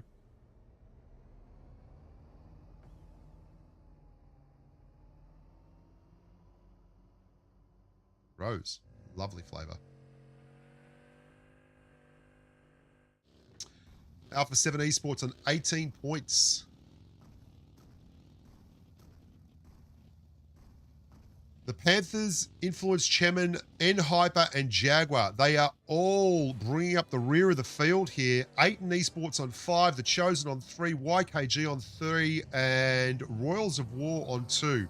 So all those teams at the back have to start making a shift. It is moving day, boys and girls. Game number 3 of 5. And 3 of 5 is when you have to get busy with it. Panthers, they certainly have to get busy at it. They were well positioned in boot camp to a push on Icon, who eventually won the whole thing. And they waited way too long and ended up getting third-partied hard. Loops Esports just cruising around the back end of Erangel. Everyone on Erangel, you know the meta. Everyone gets a car. Everyone gets a vehicle. And we drive around. Here we go. Lovely little bit of work here. I think we're going to get a... Yeah, look at this. That is beautiful stuff with the Mini. Well, he was behind cover, but Desync says, I don't care. Solid push there by Dope Slayers. Good cleanup. They traded out and lost one player for 2. I mean, it's a good in the gunfight if you're going for the win, but you can't really afford to do that early on. Influence just cruising for a bruising. Top map of the Rozak area. Oh, look, here we go. ROW in the distance. And I think they've decided to not engage. ROW Royals of War. They need the points. They are number 16 on the ticket. They are looking to get shuffling here. If they don't do something soon, it's going to get ugly. Pick a car and rip it. Rinse. Now they've left one behind. One buggy behind. He better hope they don't hit the tires. Get the tires and trouble town. Gets away easy. Easy. Royals of War hold form above Rozok. No one really interested in getting too involved there. You can't win it here. You can just lose it. Big rotation going on just above George Pole crates. Surely we get to go up there and have a look at that. That looks ugly. We have 3 squads going for one bridge. Someone head to the northwest. Tell Phil on the camera to pan to George Pole squad house. Phil, get up northwest. Phil, for God's sakes. Phil. He's what? He's having a smoke. Get him back inside. I don't care what the union says. Tell Phil to pan to George Pole's squad house, or we'll be looking for a gig doing the Teletubbies next week. Okay. No, Phil. No, not the Jimmy Barnes outside Pachinki, for God's sakes. This is an interesting grenade. I would have gone... That is not the grenade you wanted. Oh, no. Oh, no. No.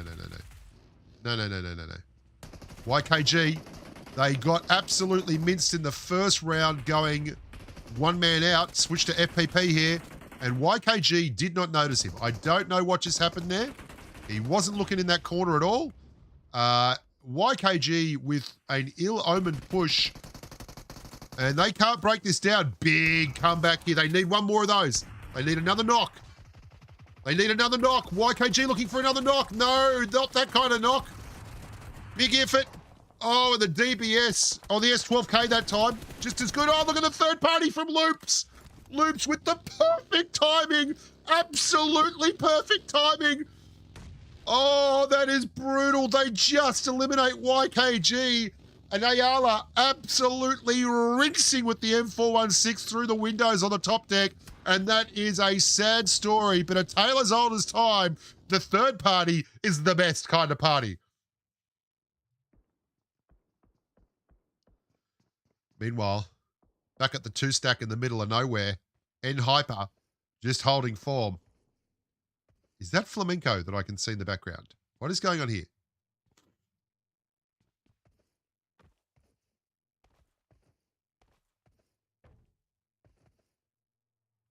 He's trying to get on top of the roof. Someone help him out with his bolt button. Excellent stuff. This is kindness. Killing me softly with his song. Oh, God. AT7 in all kinds of trouble. All kinds of trouble. Massive issues here for AT7.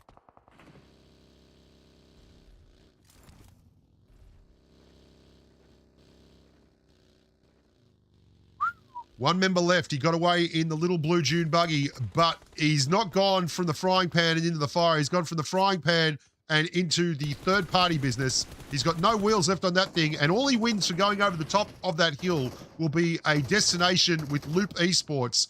You're going to see he's rolling down into the Jimmy Barnes. No, he's stopped at the top. Good moves. And lies down. I think we see now the situation is resolved up at George Pole Crates.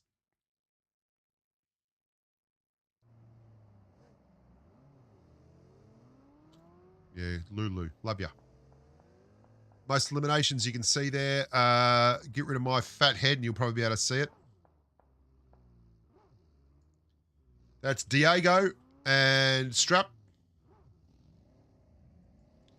Finals ranking. We have 41 points at the top at the moment. That is Intense Games. Inco at 28. Loops at 22. Overnight at 19. Dope Slayers at 9. Flamenco at 8. All Glory at 8. So certainly lots of chicken left on the bone. We can see here Panthers in Pachinki.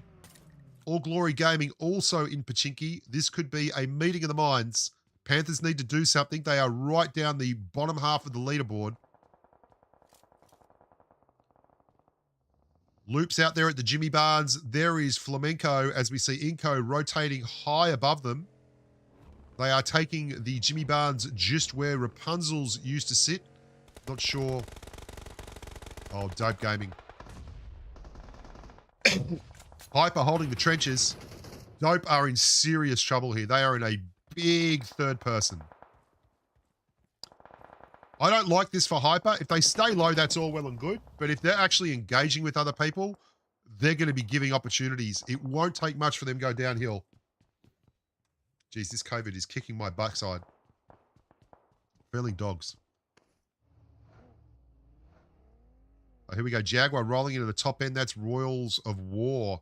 Potato Mountain is going to be the scene here. A dead set spray off. Royals of War holding the little enclave over here. You've seen many people get down in the grass and play PUBG Mobile from this location.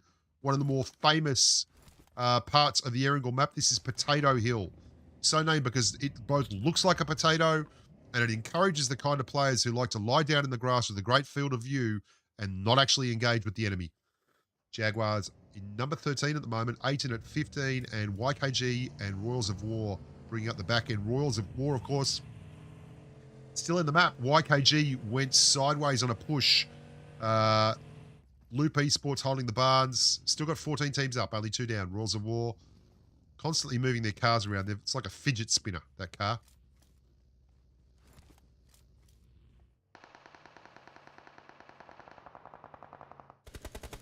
Royals getting a big knock here. Info on the push. This is a bad push. They all want the top of Potato Hill.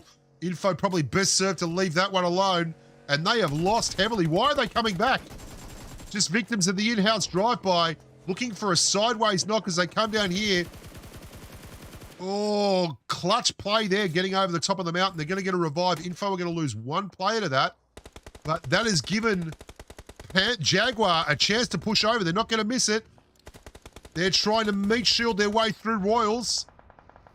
Jaguar with 1 down now. Royals looking to vacate the premises. They are low health and in all kinds of trouble. One going to the ground game there, but he's been seen. He crawls behind the back of the buggy. Sideways with the DBS. Beautiful play there by Pmpl. Really lovely shot and drop. Royals of War and Info, not to be forgotten, coming back up. Influencer Chem, they need to do something. They're right at the back end, and they're putting their foot in the door and saying, we'd like to be involved. And out of nothing, we now have a 3-way play at the top of Potato Mountain. Info getting third party from parts unknown. But that's a beautiful grenade on the top of Jaguars. They've taken 2 out. Jaguars getting rinsed here after initially being the aggressors on that push. Info getting wrecked, circle closing in 9 seconds. It's not going to make any difference to these guys. It's going to be over before then. Influence with another big grenade. Is it going to hit? Close, but no salami. Big Gred's here. Royals looking to pull out. No, Jaguars gone, eliminated on that push. Here comes.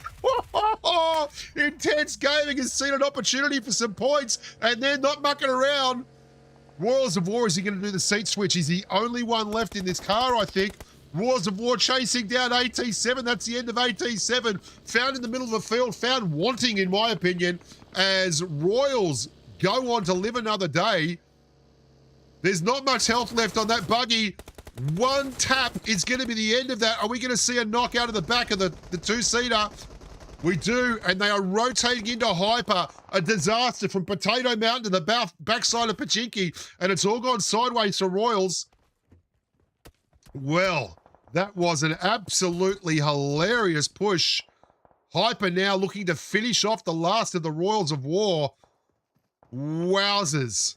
His best hope is to hold that angle and get a little third-party love from outside quarters. He's got the ELS 12K. Good molly, good molly. If I was them, I'd be chucking them up in the little hidey hole. Bounce it off the edge, bounce it off the edge. That's a good grade. Unfortunate. Yeah, nicely done. Hard to hold there. Royals of War gone. What about Intense Gaming? Throwing their hat in the ring. There was 2, then there was 3, and then there was 4.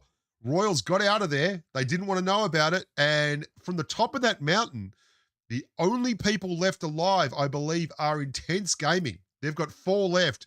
Everyone else who was on top of that mountain, verboten.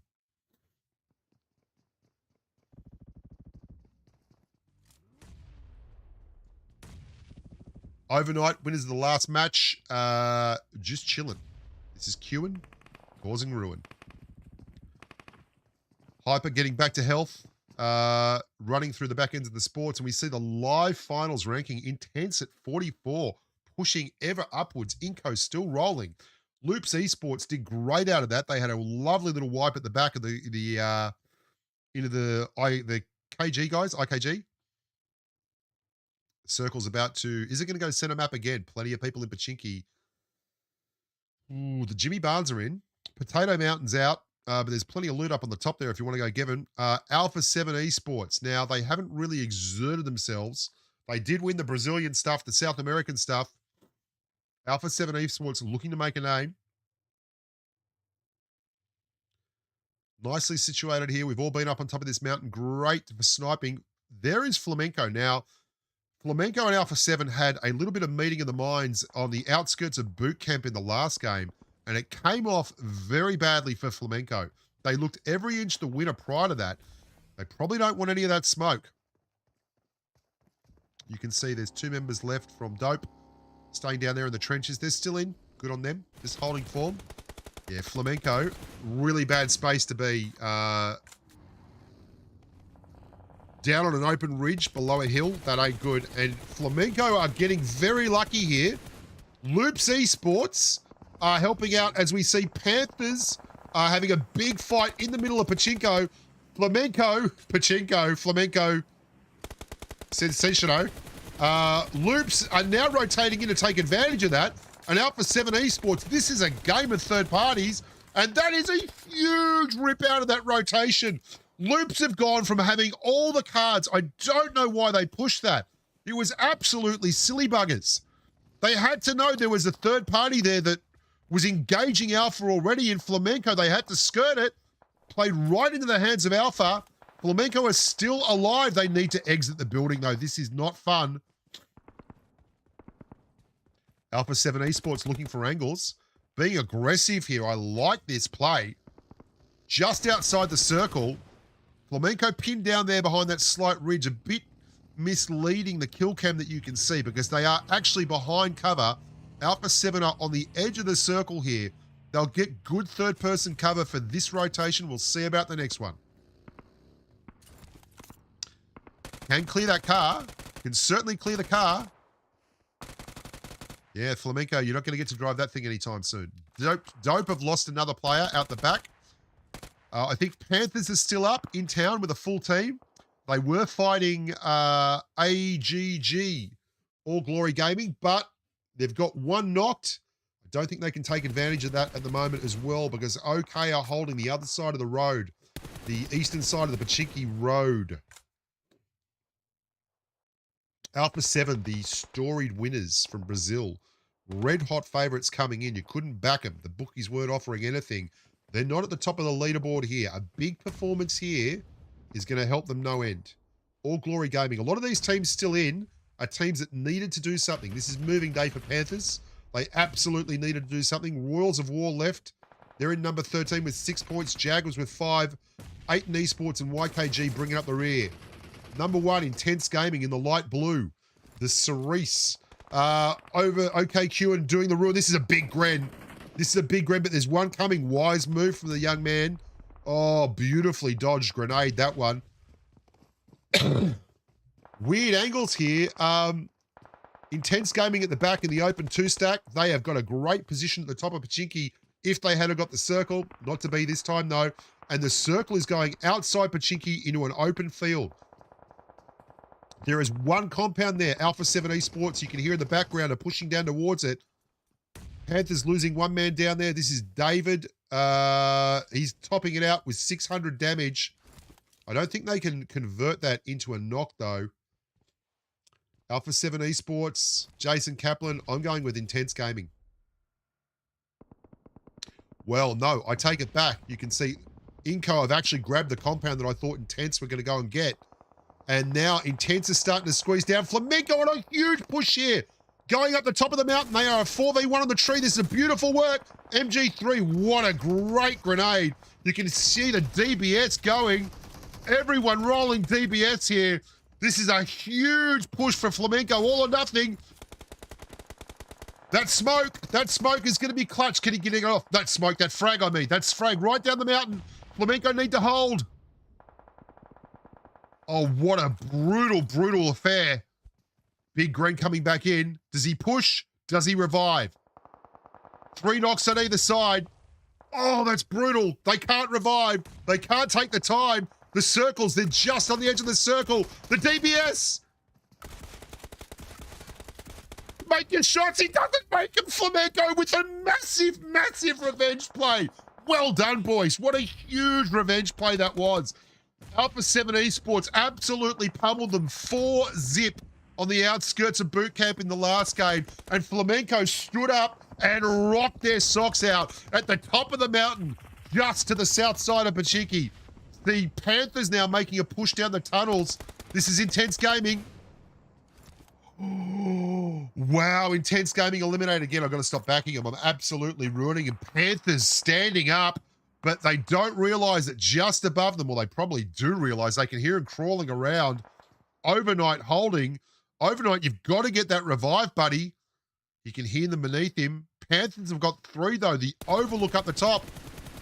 Is he going to get the knock? Come on. Readjust. Think about your lifestyle choices. Oh, the third party. Overnight have got someone else out in the field. Beautiful work by Quan. Overnight go out. Now, this is inside. This is inside circle. This is one of the only compounds left available. It might become the most expensive piece of real estate on the map. Inco Gaming don't have a lot going for them. You can see Flamenco at the top. Flamenco only with 2 members left. They paid a hefty price for clearing out Alpha 7 Esports. Is it going to be worth it? Wow. That is a huge spray from Hyper. Absolutely massive. That could be the knock that gets him in. They're going to give it a shot. Everyone jump in the darts here. We're 150 miles from Chicago. It's dark and we're wearing sunglasses. This is not the push, my boys. That ain't it. Oh, they're going. They're still going. Flamenco going back to get a heal. He's got help, though.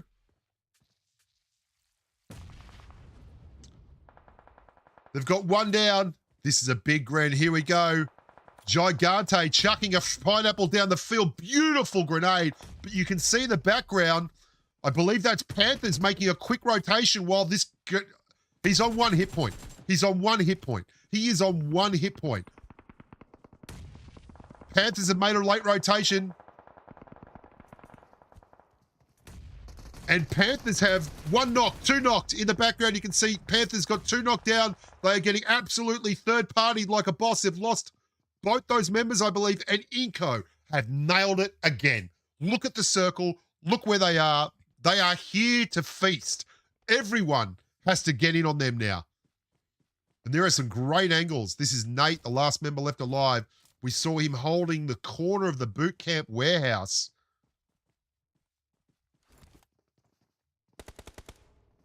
Inco with the best circle. I don't think they realize that there is still a member from Dope. That is Joe Yo-Yo, I think that is. Ya-Yuya. I don't know how to pronounce that. We're going to call him Jay. I'm nearly certain that's not how you pronounce it. He was out in the trenches by the Jimmy Barnes in the Westfield from Pachinki. Panthers standing up. Nate knows it's all on his shoulders here.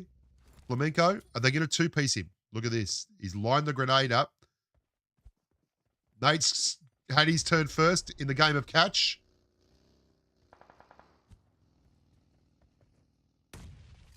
Still 4 teams left. Dope are out in the field there and are absolutely undiscovered. Oh, no, he's been seen. He's been seen. The play zone took him out. He must have been held out there. So 4th place for Dope. Well played them. I don't know if they got many eliminations, though. We need eliminations. 7 team defeats for Panthers, which is big numbers. But how does Nate get in off this? This is ugly. This is ugly. And this is playing into Inca's hands. Nate can't really do much here. Inca are just watching this play out in front of him. I wonder if these guys would rather die in the blue than give Inca the frags. I believe that's exactly what you saw Dope do in the last little iteration there of that circle rotating in.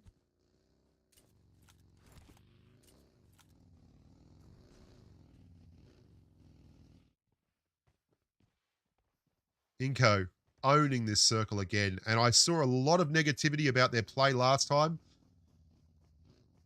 Good rotations are everything. You make the rotations and you let the game come to you. You take what the defense gives you. You can't do anything else. Inco at the moment in 2nd place on 33 points. So I'm pretty sure they're happy with the way they're playing. Intense Gaming in number 1 at 46. Flamenco Esports in number 6 on 16. Overnight on 22. But they've got a chance to up their game here. Flamenco could do something. They've got a vehicle here at least. They don't have any health, but they have a vehicle. They can make a push. Not so lucky, our amigo over there, Nate. And the circle is telling him you've got 14 seconds before we decide who gets wrecked and who doesn't.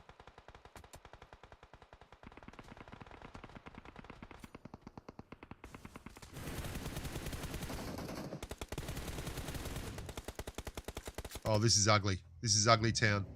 All right, so here we go. Inco probably needs to go and get these frags. Look, I'm just going to say it. Like, the placement points are nice, but 3 frags on top of it. Oh, Nate goes down. Beautiful work. The Flamencos claim 1. There's a knock. The play zone getting 1. Did they get the frag zone? The play zone got them both. Play zone got them both. So they got the frag, and then they died to the play zone. They gave Inco absolutely nothing. Beautiful angry arms there. Everyone of about the same height. That's one of the prerequisites for Inco. You've got to be between 5'10" and 5'11". If not, don't even turn up for the auditions. Jukes and the Zoot, 2 of the finest performers of the North American scene. And I'll tell you right now, I love Hot Jukes. He lives in San Antonio, my kind of town, and he's a Spurs fan, my team. Right on, Jukesy. Very happy man when we got that #1 draft pick. Come on, Victor Wembanyama. Go get wrecked, everybody else. Now, I'm going to take a short break in a second while I go and get some cold and flu medicine. We've got 2 games to go. Don't go anywhere. But before we do, we're going to give away... Yeah, I don't know where to touch that one, Hot Jukes. I mean, you're not wrong. NA putting some points on the board, though, just not as many as we are hoping, as it seems like Brazil and even Latin America are starting to run away with things. And we'll check with their overalls in just a little bit of time. We also have to check in with Mr. Cameron Davis here, who has a big smile on his face time. Because get ready. Here's your redeem code, boys and girls. Let's go. Prediction God here. Yeah, get that zoom in on me. I see the camera preparing. Come on. Yeah, victory. V for victory, baby. Inco coming out on top. It was close for A7, though. It just Flamengo swooped in from the side. I actually almost regretted my decision, but hey, I wanted to my boys. a party before and be like, so how's Hyper doing? Hey, listen, that's old. That's in the past. This is now, baby. Inco is now, baby. This is 2 wins in a row for Inco. 2 wins in a row. If you put it in that way, yes. Yeah. But correct me if I'm wrong. Didn't he say that they were lucky to win the last game and that they didn't deserve it? No. 1 chicken dinner. They played the same way this time. Exactly the same way this time. And won. And everyone's raving about it. Going back to Hyper. Hey, I mean, 2 teams putting up points. I mean, we have 3 teams. Right, I'm going to go grab a drink. Hey, I'll be right back. NA's strongest region? Doing exactly what I thought they were going to be doing, which is getting pretty much 4 points. 4 placement points. They should have been doing that from the get-go. But they're just... I will say this. Influence Kemen. Yes. I've actually been kind of disappointed in their performance. Not necessarily in like the theoretical part of what they're doing. Like again, the 2-2 split on Sandhawk. Yeah. But they have not lived up to what I expected coming to this event so far. It's been 3 matches. Yeah, that's the thing is that it's so easy for us to say, and we will say it with reasonable like backing behind it, that it's only been 3 rounds. But at the same time, this is 3 of 24. This is the beginning seeds being planted of like how performance is going to continue. If you're a team that hasn't really been performing so far, you don't have a lot of time to really rev up your engines and get up to speed right now, because you have Inco performing well, Flamengo performing well, Intense Game performing well, like routinely from the first 3 rounds. Flash forward to day 4. It's only the 21st round. You know? Yeah, there's a time that you have to really sort of like cut that out. But real quick, head-to-head here between Inco and Flamengo, you saw Flamengo's points were like the damage and everything was a lot higher than Inco, because Inco did have the advantage of being in the center of that zone and not having to deal with a lot of fights. Flamengo had to fight through a couple of different situations. But hey, again, you're not always given an advantageous situation. It's your job to get all the points that you can from it. I was surprised Flamengo was actually able to beat Alpha 7. I thought Alpha 7 was able to kind of clutch that up. Yeah. They didn't. They just kept missing shots. It was a little awkward, yeah. Both sides missing shots there, especially from Alpha 7's side. But I mean, yeah, Flamengo, I think the important part for them is that they show they can contest against the best in Brazil, right? They're able to fight head-to-head against Alpha 7 and come out ahead here. Especially after what happened in Sandhawk, too, where they pretty much had Alpha 7 eliminate them, right? Go to them when they were holding the spot. They kind of turned the tables here, and they were able to take on Alpha 7 when Alpha 7 was holding the spot. And actually, what I'm liking, sorry, it just hit me right now about Flamengo, is that the first 3 rounds that we've seen so far, they are contesting strong positions every single round. They might not be winning every single fight. We saw them get eliminated by Intense Game and then Alpha 7 on Sanhok. And then here they might have beat Alpha 7 but took a lot of scraps against them. But the fact is consistently they are trying to fight for strong positions. They're kind of starting to become a little bit of a dark horse. If they continue to commit onto this and take these fights and start winning them more consistently, they could actually start being a sleeper team here. To be fair, more like a dark bird, I would say. Oh, yeah. Nice. But I think this is why I paid the bid bucks here. you guys gonna make me feel self-conscious now. It was your joke. No, but I mean, the fact is, right, is that we are curious to see what new teams we'll see, right? Yeah. Not your typical Alpha 7, your Loops, your Inko, your Influence, Kemen. We're starting to see some newer teams come in here and show what they've got. Now, I do kind of wonder long-term what we're going to see out of a team like them. For instance, let's just say, theoretically, they come out first. They're into PMWI. Are they going to be able to rise to the occasion against teams from regions that are even stronger than Brazil? No. You know? No, you can't expect a team to come out of nowhere, win their region, and then also win. Like, that's absolutely insane. That is a story that you rarely ever see in any title, in any sporting, whether it's esport or T-sport. That's so out of the ordinary. But if a team does come out, surprise us with a win of a team that we didn't expect here, whether it's Flamingo or not, to get reps at a larger global event will already put them on the path to be able to perform even better next time around. And that's what we said a lot when it came to Pmpl and NA as well, for the teams who we knew wouldn't get through. But Seven, seeing a look at our overalls for the first time here so far, 2 NA teams in the top 8. Yeah, remember when I was saying that NA is the weakest region so far after the 3 matches? I'm still going to stick to that. I feel like the Panthers, I'm actually surprised to see that the Panthers are the 7th place team and the highest team for NA, because I was kind of with you. I wasn't expecting NHyper to win, but I was expecting NHyper to be the highest placing team for NA, so I am surprised about that. By the way, going back to Flamingo, third place, 23 points. That's impressive too. For Inco Gaming, which we're saying how back-to-back chicken dinners now. Actually, no. No, I didn't say back-to-back chicken dinners. Back-to-back wins. Yeah. Yeah. Well, let's break some of this down, right? We got like about 2 minutes, 20 seconds. I think one thing that's developing that's kind of interesting to me is an Intense Game. They're very similar to the way like Flamingo and Loops are playing, right? Heavy on eliminations, not really high on placements. Yeah, I mean, 15 is the 2nd highest amount of placements we have, but they're really frag heavy so far. Yeah. And then you look at like Inco, they've been really consistent at being good at both. But then to see Alpha 7, I think looking at just the overalls, to me, this says Alpha 7's just maybe being a little bit too aggressive so far and not playing out the long game. Maybe they're trying to push their weight around in the lobby and show that, yeah, we're still the team to beat. I think going back to the first Miramar, they're still testing out teams. They're trying to see how they're going to react, and this is usually what Alpha 7 does. And what's impressive, too, I mean, the top 5 teams, having a ginger tea. Nobody was going to be surprised about this. All Brazilian teams. That's wild. I don't think we're going to continue to see Loops and Alpha 7 in 4th and 5th place for that much longer, because... Up or down? You gotta, yeah. Up. Okay. Because... You got me there again. No. Oh, yeah. No, come on. I'm not that insane. Just because of the fact that this is only 3 games, and I don't mean that in the sense of like, oh, give it time, but in the sense that every single round, its placement points will have that much greater of an impact. The more rounds we get, the more it'll be evened out, and you won't have a single game that will like. So like, let's look at overnight, for example. They had 1 win, that's 10 points, which means a lot now. It's not going to mean that much later on. And they only had 13 placements, I think, overall. So yeah, far. exactly. They're not going to be able to sort of like quote unquote sneak themselves into a higher position based off of 1 round in the way that they are here.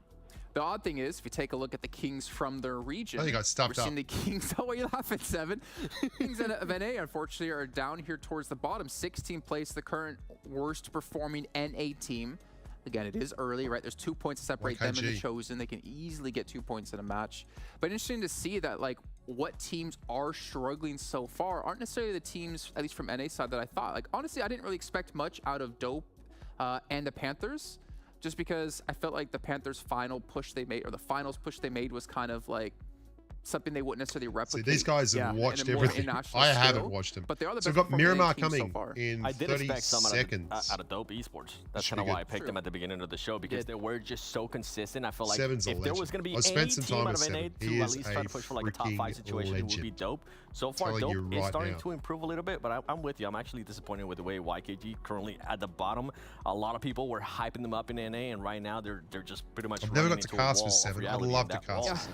It's Brazil. I think, yeah, exactly. It's not just Brazil. It's also just the fact that even if you ignore the regional balance, or like what regions are stronger than other regions, it's still the fact that these are better teams because they've won their separate regions. And YKG, I think they got away with a lot in North America by being able to take so much free space from other teams that sort of gave it up to them. Joey, especially again with those big wide flanks. Like if he starts to continue to do that more and more and more, which he hasn't even had an opportunity to yet, but if he wanted to, he would get punished on that and get isolated and taken out. I don't think they don't have nearly as much freedom to even try for the plays they got away with in North America. He doesn't look like this guy, right? They still have 3 matches left to go today. Before we can hop into our next match, I remind you guys once again, Monster Energy, our official energy drink partner here at PMPL, and if we somehow be the worst. Tell me that this isn't the guy on the 3rd. Not him. I think we might be tied, actually. This guy. To be fair, so Look at we him. both get Monsters poured on our heads. But you know on the what? right. It is time to head into Miramar. We got a little He's bit the of villain time from before we Blade get into 1. Ice with the Kendi thereafter. Let's head back to So we got him. Zute. We got Don Johnson. I know it's 7 Worlds. 7 Worlds Gaming is just himself. Right. And I just look like freaking Santa Claus in rehab.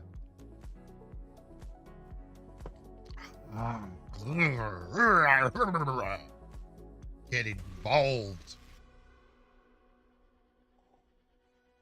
God, shake it out. Wow. Big alien kind of hydraulic-y noises through the EDM filter. The desk is starting to go, whoa! Pump it up! Get excited!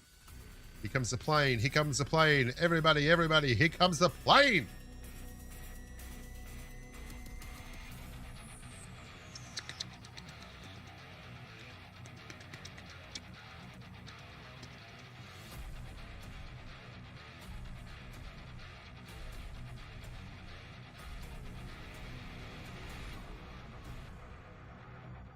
Oh, ginger tea has got me going on.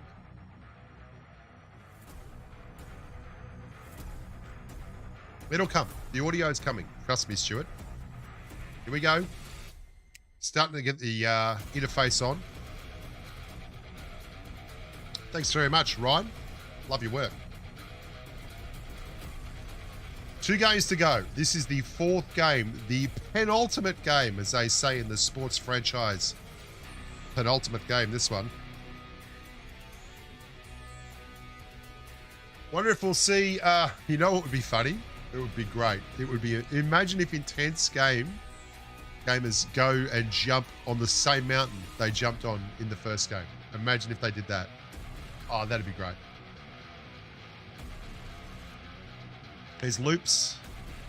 Backside of Hacienda del Patron near the waterworks. And they are, there's Royals of War are landing a little bit further up the road. So they're neighbours for now. No ill intent though at the moment. UC Santa. We've got 2 bunches of UC to drop yet, I think. Royals of War. Gonna do some trash looting out here. Wow, this is a long way out. Oh no, this is Church near Chimosera. All Glory Gaming.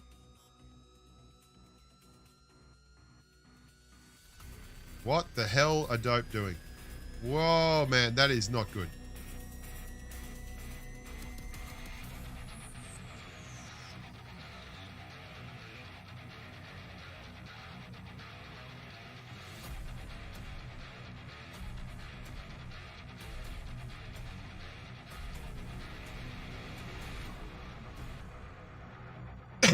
All Glory Gaming. Everyone just really warming up here, getting a feel. Have a look at that. For a circle that has scoffed. Said, hey, buddy, we're not going anywhere near where you want to be. Intense Gaming on the top at 46. Inco at number 2 with 43. Flamenco, a fair gap there. They've gapped them hard, 23 points. So the peloton really gathering up at the back from 3 to 6, 1 point difference. And then even number 7, the Panthers.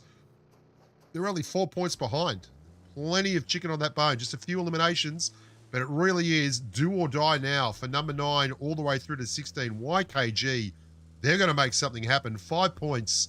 You'd think with their, I mean, unless we see one of the great Miramar performances right up there with the time Mr. Wee just solo squatted his way through after I went AFK in the back of the bang bus just outside Picardo, and he got a 3K 20 kill bomb, ending up somewhere just above Junkyard.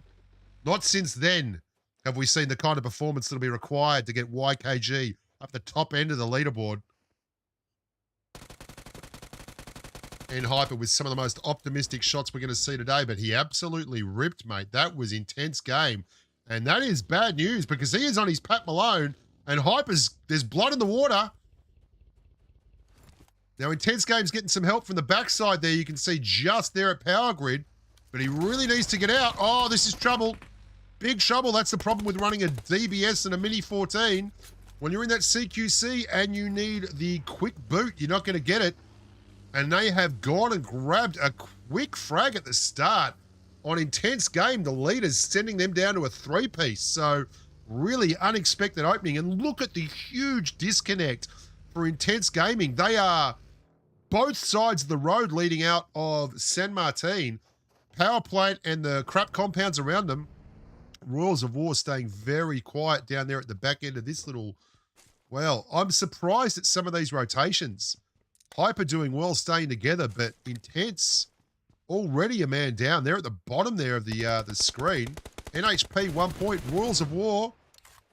Brave man. Of course, they don't know that you're on your Pat Malone. So you got that going for you. As they continue to rotate all the way through to what looks like the hills around El Pozo. Might be time to consider maybe the far western edge of the map here. El Pozo looking like the place to be. There's a disco, there's a milk bar. Everyone's everybody's friend in El Pozo. Sometimes you just want to go where everybody knows how to camp a rooftop. Royals of War ships in the night as they roll on with the monster truck heading down to pick up the last Amigo in that team. I don't know who that is overlooking their loops now. Moving in, burning the petrol and getting away, just looking to be strong amidst the middle. Probably going for the high, early game, high mountain there.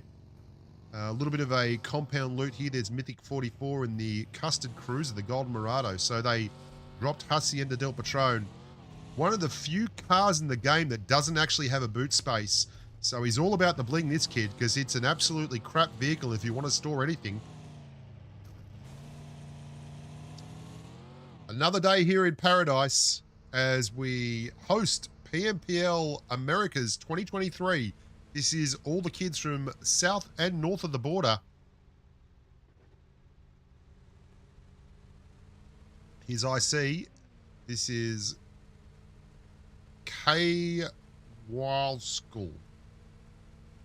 Or as his friends call him, Randy Niskanen.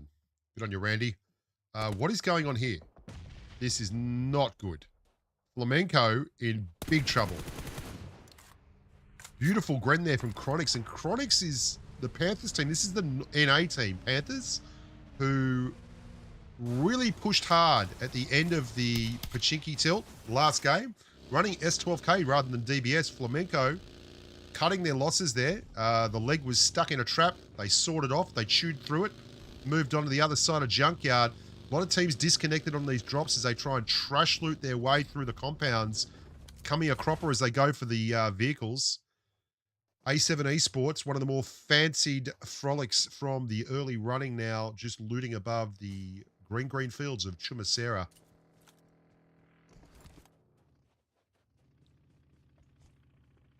Hope everyone's doing well in the YouTube chat. I'll be dropping another UC code at the end of this game. Look out for that one.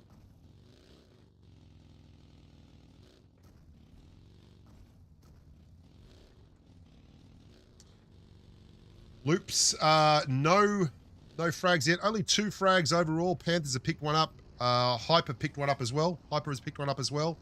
Loops above A7 Esports here. So this would be a big kick I don't know if they realize where they are. This looks like they've got some kind of an inkling that they are there.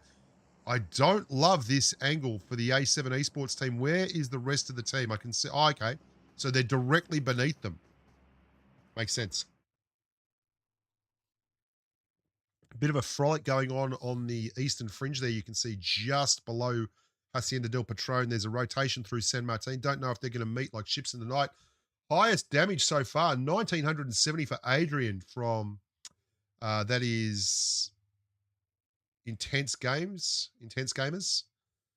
And then all the way down through, you can see Diego and Strap bringing up the rear there. Match rankings, you can see pretty straightforward. If we have a look there at the actual map, though, it is centering around El Pozo. Now, we know if it does go, oh, wow. Panthers getting paid back big style. They took an early frag off of Flamenco Gaming, and they have got sat down hard. I don't know where it's happened, but it has happened hard. And poor old Panthers have gone from having the only frag on the board to getting into a gunfight they really didn't want from Flamenco. And that could be the end of Panthers. That's them. First team out. Big turnaround. They look to rotate through, and Flamenco may well have gate-kept them. That was what we were talking about. The map, as we overlooked, just outside of San Martin, they probably didn't think that San Martin was the place to rotate through. They went high on the top and copped a flogging because of it. Here's Loops. They have not engaged A7 Esports. A7 have sent someone down the mountain here. They are very disconnected, but let's be frank, that is a big town El Pozo, and you'd be pretty unlucky to have someone visit your particular brand of 5-stack right about now. Funk Style Brother, A7 Esports, very disconnected, but, well, in a good way. Inco doing their usual. They are, oh, wow. Oh, All Glory Gaming. I mean, you've got to be pretty unlucky. That was the compound you decided to rotate to, and it's chock full of people with DBSs. That ain't nice.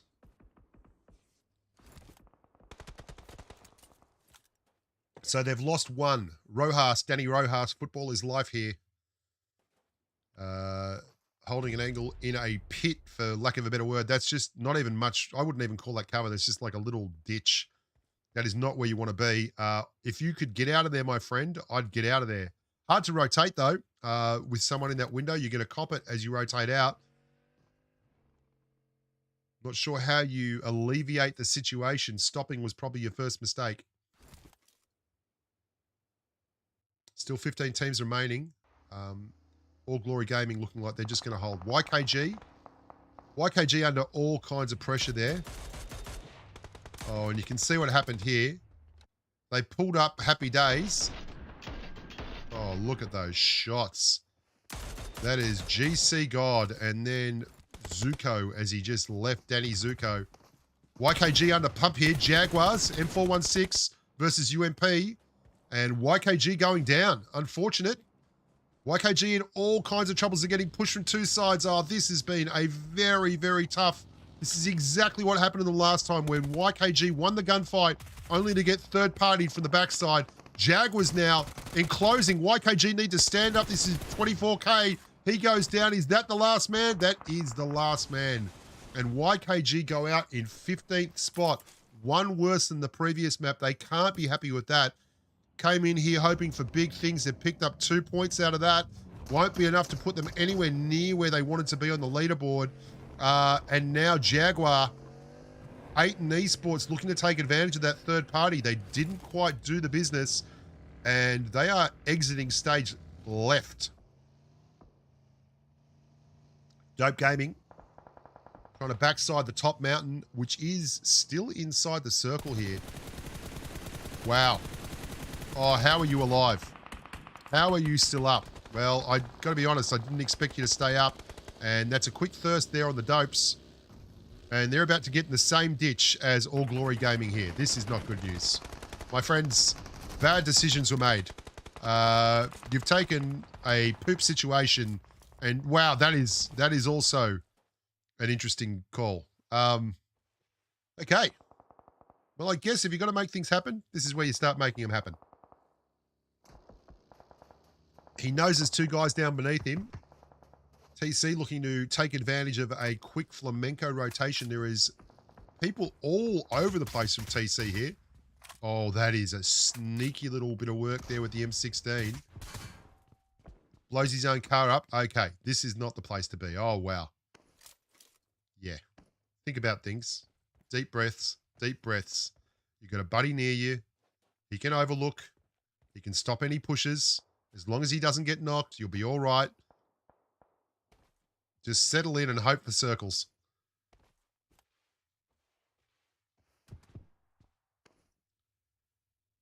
Well, I'll be honest, I've never been in that. Never once in my entire PUBG Mobile career been in that. He was very lucky it was there because he would have otherwise been on a wide open mountainside. Here comes a car. This is TC. Okay, so they're pushing it. They're pushing it. There is one Flamenco member who is up just to the right and top of the screen. That's exactly as I've called it. He can't push out here as he's going to get done by that. Oh, he's got the DBS in hand. Big gunfight. Oh, and he misses.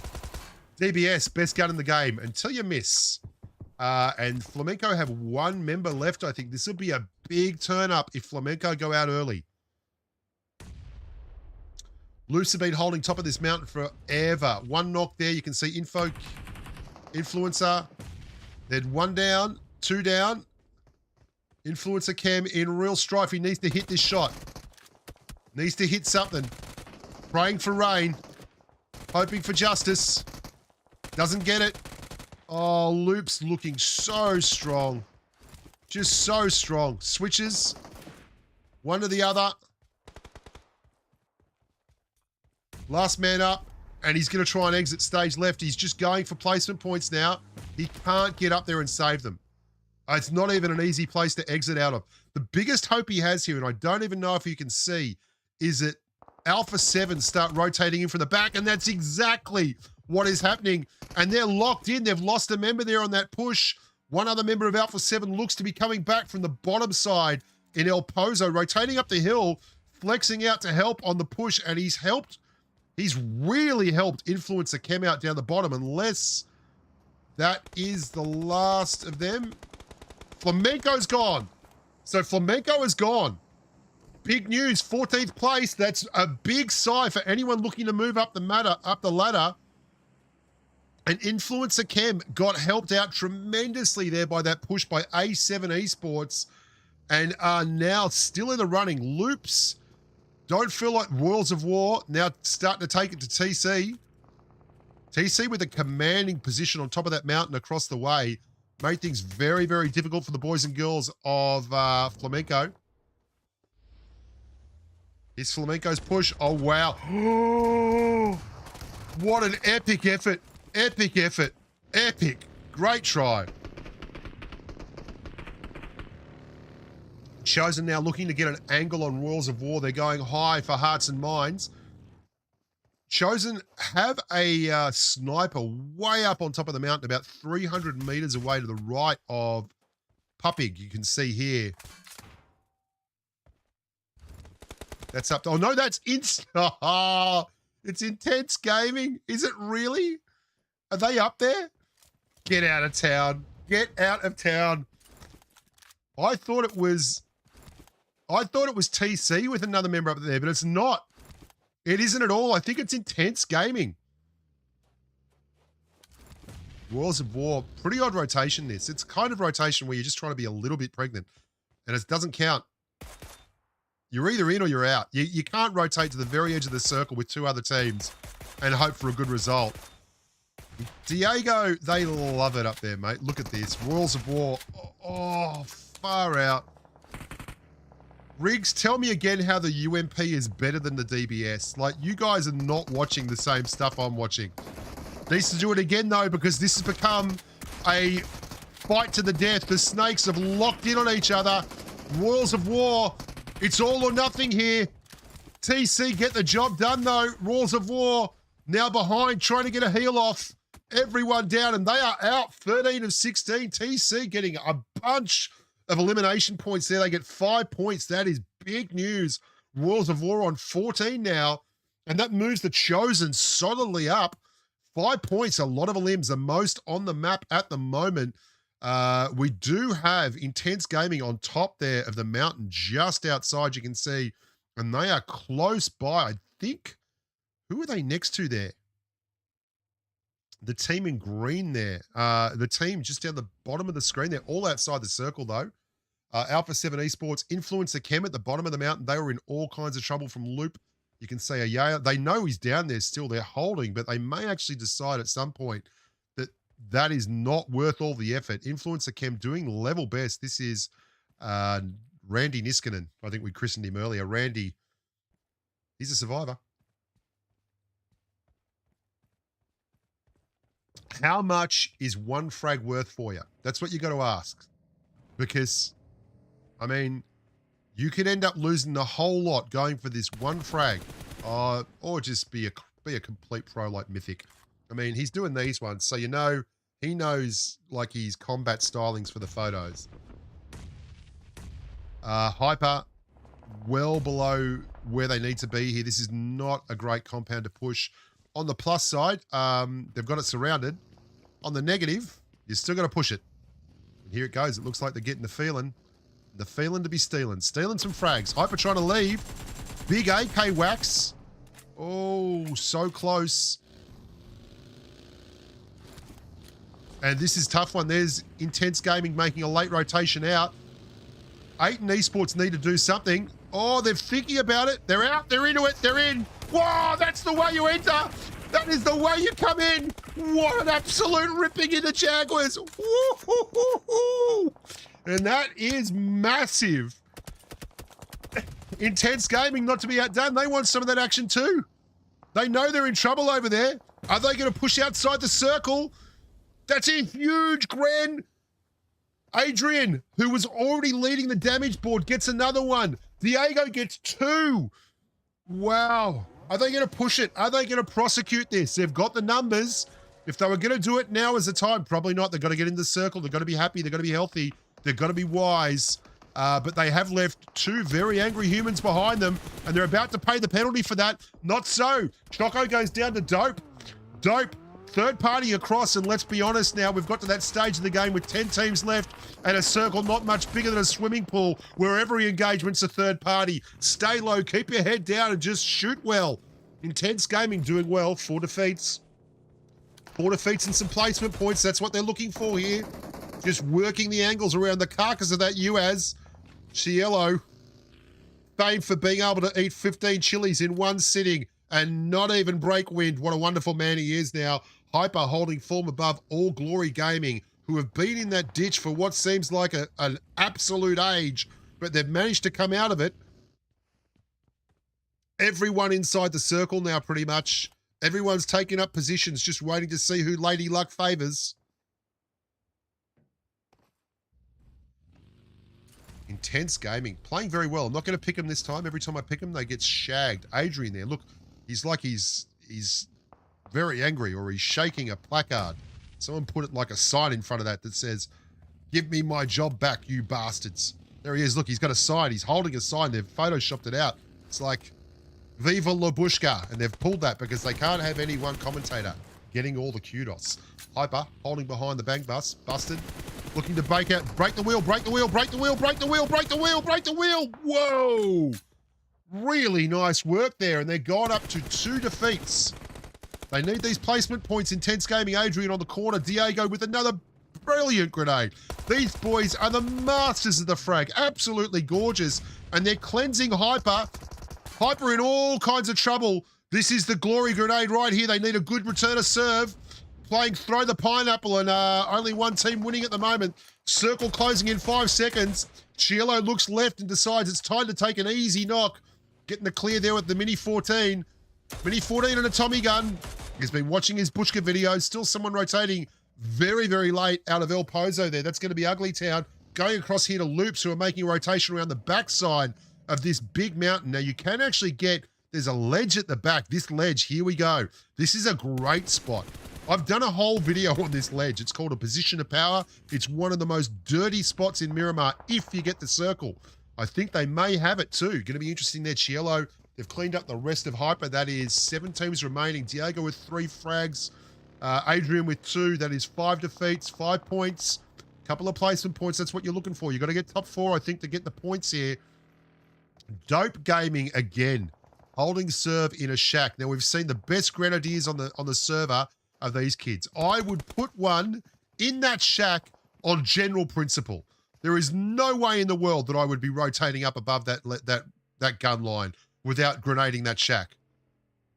You can hear, I think that is Inco on the left, rotating in. A7 Alpha still looking very strong here. Three teammates remaining for A7 Alpha. Loops with 3 and 1 knocked. They are on that ledge I was talking about. A7 Alpha going the opposite side, diametrically opposed, both in viewpoint from this ledge. There's TC rotating in behind, so a bit of a pincher going on here for Loops, but I mean, it's your brave man pushing that ledge. A7 Alpha want the points though. And they know Loops are there to be taken. Taking a team out is just as satisfying here if they're above you in the standings as getting the frags, and he's struggling there to get up the mountain. Come on, buddy. Just follow your teammate. Center Tex did it easy. First time. Buddy, where were you on the training day? Oh, what? That was the day you were too hungover to turn up? We did mountain climbing on Tuesdays. Where were you, buddy? Charlie Ho with the overlook here. They've got a great spot. All happening out in the field there. I don't know if we've got Dope Gaming still alive there. I can't see the little blue icon up on that map. There are 3 members up of Ignite Gaming. That is Cielo, Diego, and Adrian. A7 Alpha strong there. Very, very strong. Have they cleared Dope? No, he's still in there. That is Roberto. Robert GG's. Oh, please, someone put a grenade in that freaking thing. You have got to be kidding me. I'm going to have an anxiety attack. You have to grenade that shack. You have to gren that shack. I mean, he is the strong, silent type, that kid. He's not moved. He's not done a thing. Robert, look at him. He's got a sleeve on that right arm of his that says strong and silent. He's got a wonderfully temperate disposition. Oh, we're here for mountains. A7 Carl Ho, Mafioso's finally got up there. Loopers moving around now below them. This was not the circle they were hoping for. And again, Loops are below ground when they need to be above. I think they have also got, oh, they've got up. They've got up the mountain. They nearly get the clear. That's Mythic 44. The bloke with the wonderful handwork, the punching fist, Bruce Lee thing. Brilliant grenade from Mythic 44. What a star. What an absolute star. Another grenade. Beautifully timed. He cooks like Gordon Ramsay. Incredible stuff. Here's another one. Whoa, they all hurt. Mythic 44 on the push. No one loves that shotgun stuff. S12K instead of a DBS, but the theory's the same. There's that. He's looking to frag that. That is not a safe space to be, and I think the knock is actually leading him astray here. He's getting around, gets his thirst. That's the kill points they need him. That's 6 kills they move up to. They've just had a knock. Alpha Esports getting belted on the backside. That could be the end of them. Because they're getting third party. Loops going down now to the play zone. The third party is on. The third party is filthy. That is a wide open field. Please don't make me go in the middle of it. Dope Gaming. Is Robert down? Robert is still sitting in that compound. Look at this. Inco. Spray it. Why not? You see a smoke. You spray it. And that's the end of Alpha 7 Esports and Loops. Both of them trying to be a little bit fancy on the top of the mountain and paying for their sins. Meanwhile, TC have rotated on the back edge of that ridge line. The go may well have been to push TC, but we'll never know. Here comes Intense Gaming. Oh, beautiful grenade. A little bit of their own medicine there, and that is Overnight. Overnight with the best part of the map control right now. They've got elevation. They've got a car. They've got a lot of places they can go. No one wanting to be the first one to go in early. Robert is still in his little shack at the back. No one grenaded it. He's just sitting there watching. Inco. The frags have been furious today. They've been a big feature here. Inco's actually in. I'd smash that car just on general principle, mate. Come on. Oh, he doesn't have any ammo. He's got 43 rounds of M416 left. He can't afford to do it. Look at Intense Gaming. They are in a real struggle there.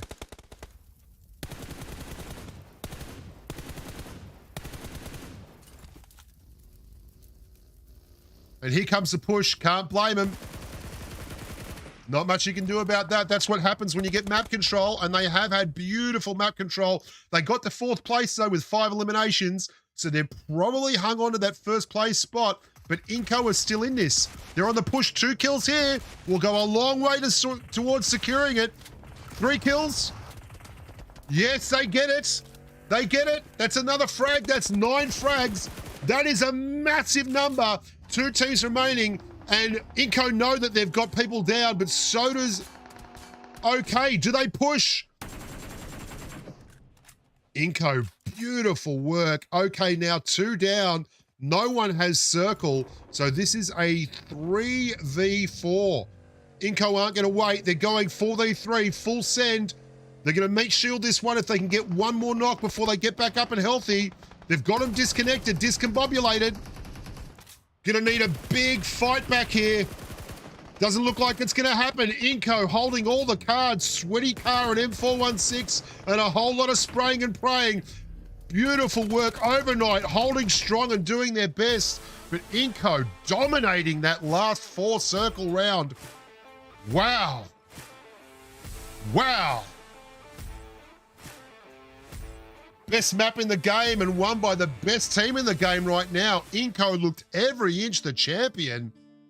Oh, some beautiful guitar music there. Zute just feeling himself. You can see starting to loosen up now as the steel string minor chord run comes dancing through your headphones. Big Jukes loves it. Gonna get some of that Southwest barbecue after, San Antonio style. You know what I'm talking about. Great game. One more to come, boys and girls. Don't go anywhere. It's going to go down to the wire. And we've got a drop for you. Here we go. Are you ready to redeem?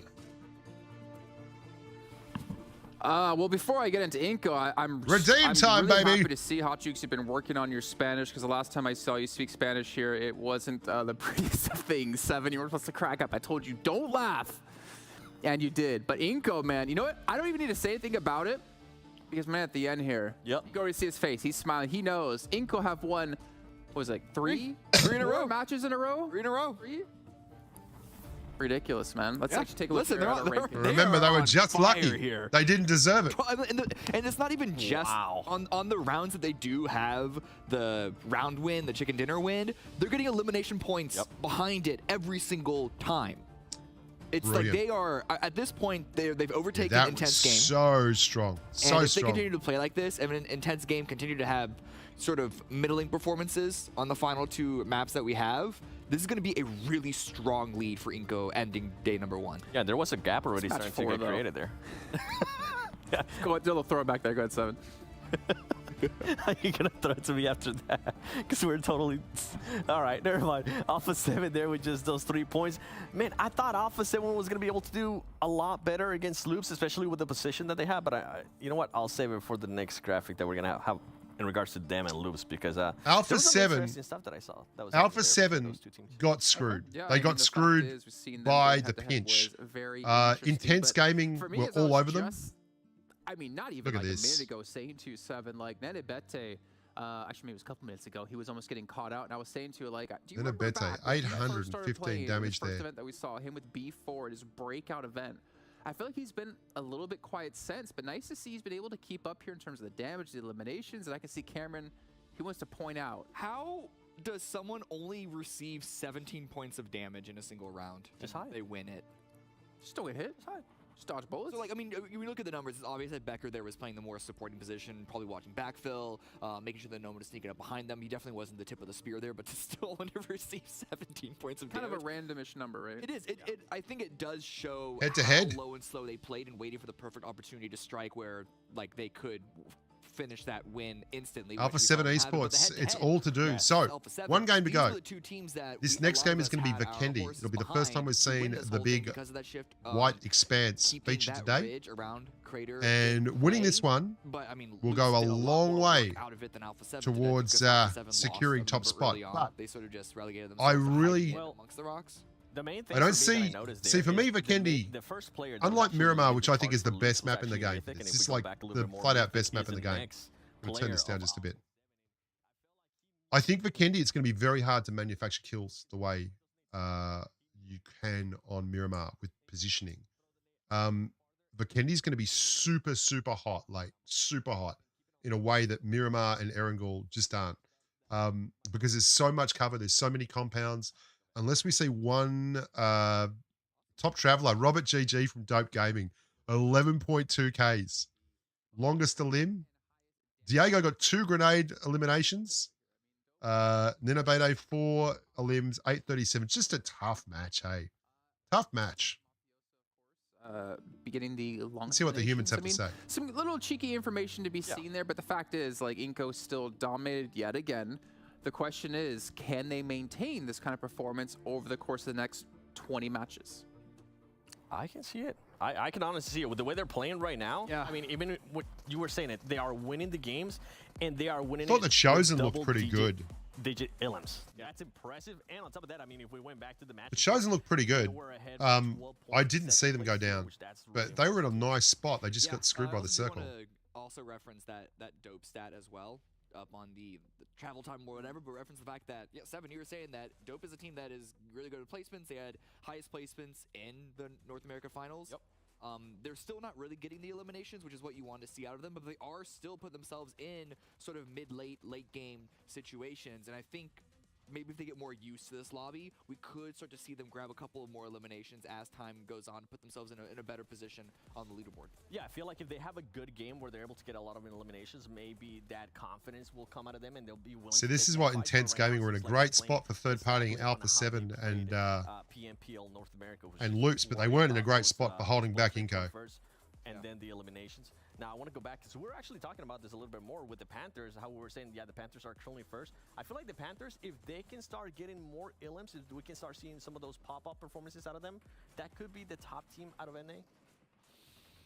Yeah, I mean, it sucks that we're talking about them after they win out first. Yeah. With only like one point from a single elimination, right? But even if you look back on their previous games, they haven't been going completely elimination crazy. Yeah, they were playing super passive. Super passive, putting themselves in situations to try Tell and me gain those some two control of the are round, not- but they're not. Look at that popping denim off jacket. the early Come game on. that you see Loops and Alpha 7, And look at- which granted, those are the teams that That's played a lot like the villain looser from Blade in 1. the early Tell me game, he doesn't have but the same here's hair. the overall ranking right now. As I said, Inco is over. Look at the 2 elimination Intense points, games, 35 and 10 lead 36 from right now, Inco but there and is still Intense. that big That's gap they're in fragging second out, and baby. third. They are With fragging even out. Loops are okay performance last round. Gonna have a lot more of those to try and take the either gold or silver at some point. I mean, I'm looking at Overnight. I remember after the first game, right, you were saying maybe they're going to be able to I think play a little bit Flamenco more were confident, very, a little bit more very free. unlucky in That's that gotta match. stop, because that whatever point lead they did have, it's absolutely gone, and now they're going to have to worry about Flamengo Esports, Alpha 7 Esports 2. If the Panthers, if they decide to become a little bit more aggressive, which to see right now, for the Panthers to be tied in regards to placement points and their illim points, that's a shock for me.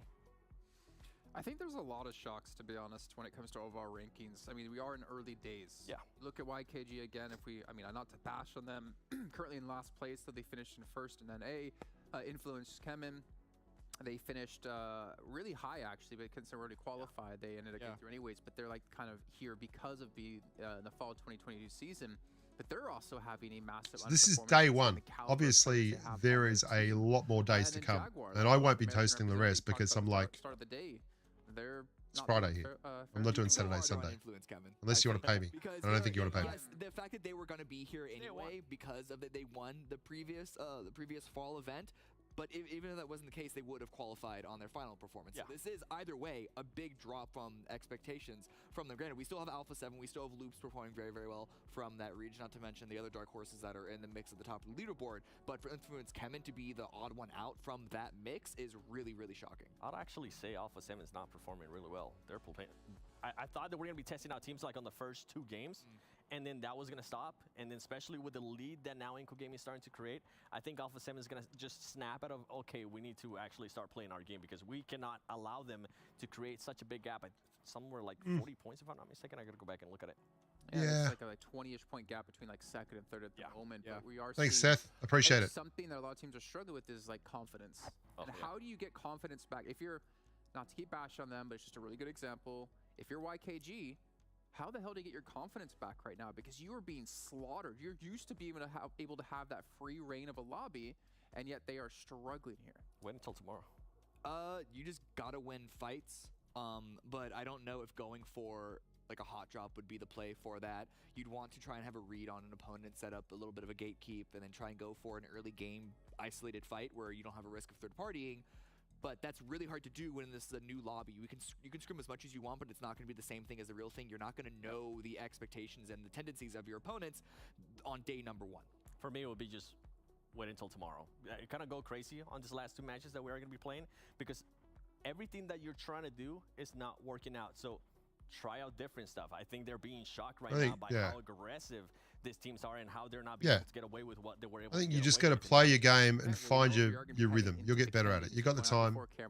You've had a bad day. Move on. Have a good day tomorrow. Or have a better day.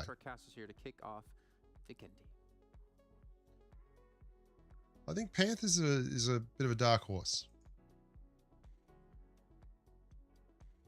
Hey Dukes, hey Zoot, how you doing? Good to see you. Thanks for coming, etc., etc. Repeat the chorus.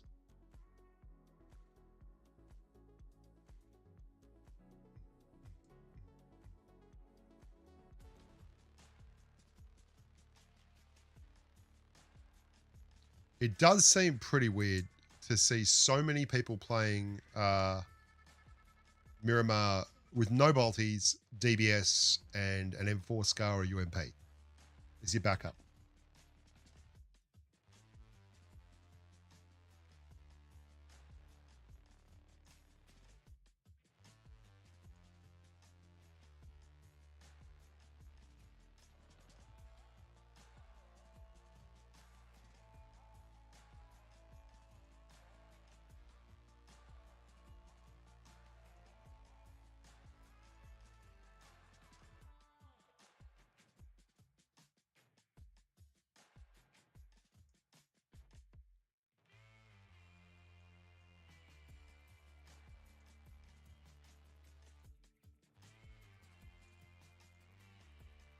Quick redeem, quick redeem, quick redeem, quick redeem. Slipped a surprise one in. Still got one to come at the end of this game.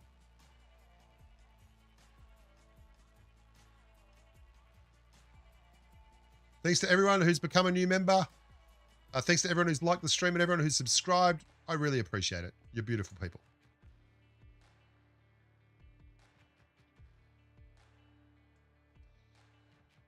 Big map for Kendi. She's got lots of trees. She's got lots of cover. She's got lots of compounds. And why has Influencer Chem dropped there in the middle of nowhere?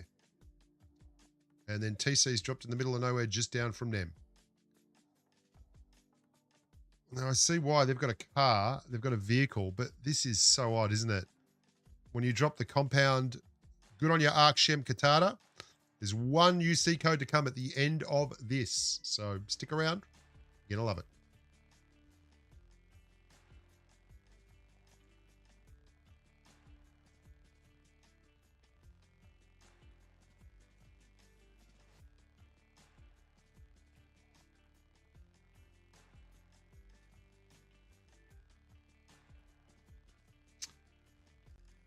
Oh, when you drop safe and this happens.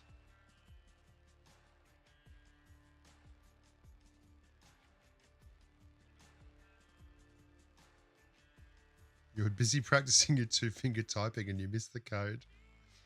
Snipers are not removed from the map. They're just not picking them up. Because no one's really dumb enough to give you a headshot. And basically, it's very hard to get an elimination with a sniper in these games because your teams will get the revive unless you are pushing it. It's probably okay for thirsting, but even then, you can just tap fire anything else. So if someone had a bolty like an AWM, you could use it as a surprise weapon, I guess. But you just don't get the opportunities to bolt action snipe. Here we go. Dope Slayers looking for big things, looking for big things.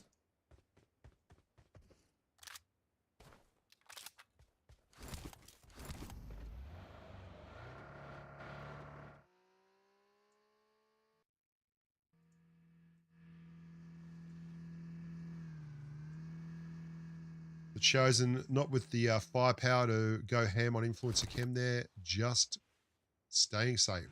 That's Anying. There's Randy Niskasen. Good on you, Randy.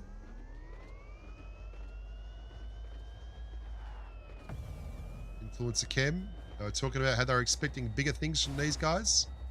Let's see how they go. That's some exciting music. The trumpet is playing. What's happened? Someone got the jackpot on machine number 23. I don't know.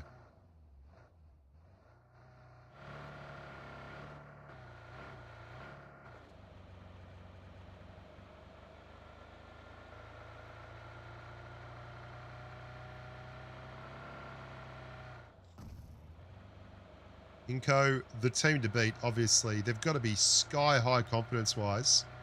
And they've got the big momentum, which is important. But Kendi's pretty harsh.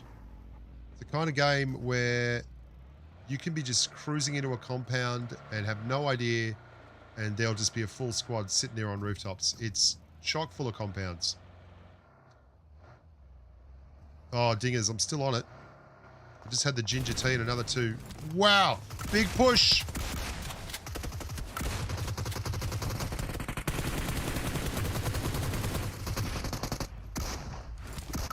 Flamenco looking to make a name for themselves early. Got a couple of clears. Oh, this is a big angry push. Flamenco now. Wow, they got All Glory Gaming, but have a look how close they were to going completely out. And there's Dope. Oh, don't crawl. No, don't go any further right. Oh.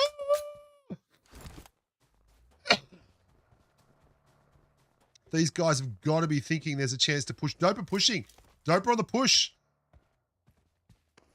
Oh, they've gone a little bit too late. And I think Flamenco are going to be up and safe and healthy by the time Dope get there.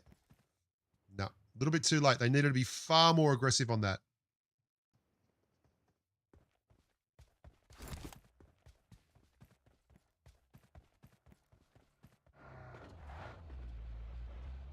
Flamengo Esports are now just parking up, settling in. There's smoke in the cars. So their exit is going to be pretty shortly. There's Dope. Now, Dope have to make something happen here. They've got a little bit of a disconnect. Not sure what's going on there. You can see there's Carl Ho, Mafioso, Rev 77. That looks like Alpha Esports rotating down the flank, and they are. They're rotating down here into Jaguars. Alpha looking... No, it's Aiton Esports. Sorry, my mistake. I got my A's mixed up. This is a nasty place to fight. This is so nasty because you can be on the other side of this and have absolutely no clue what's going on. With a knock teammate just the other side, it's very difficult. Long sight lines. Great grenade. Jaguars, great grenade.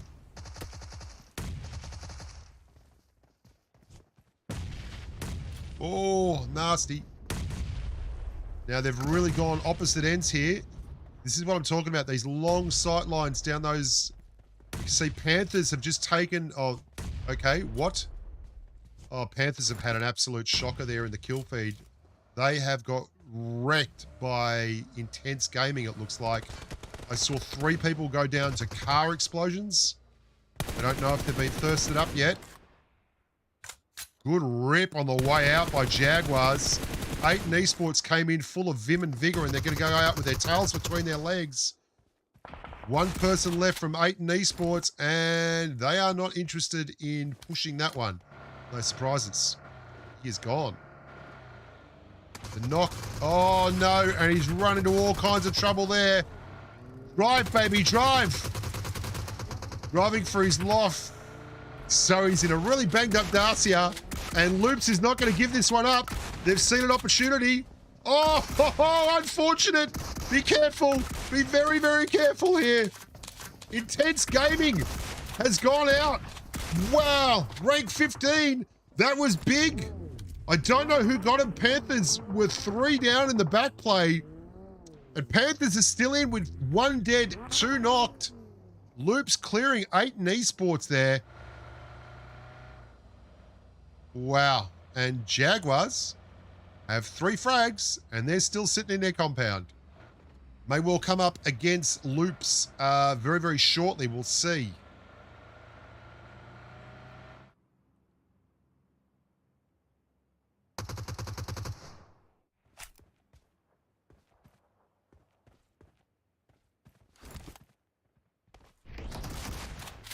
Here's Panthers in the background. Oh, it's the DBS. The DBS doing stupid things again.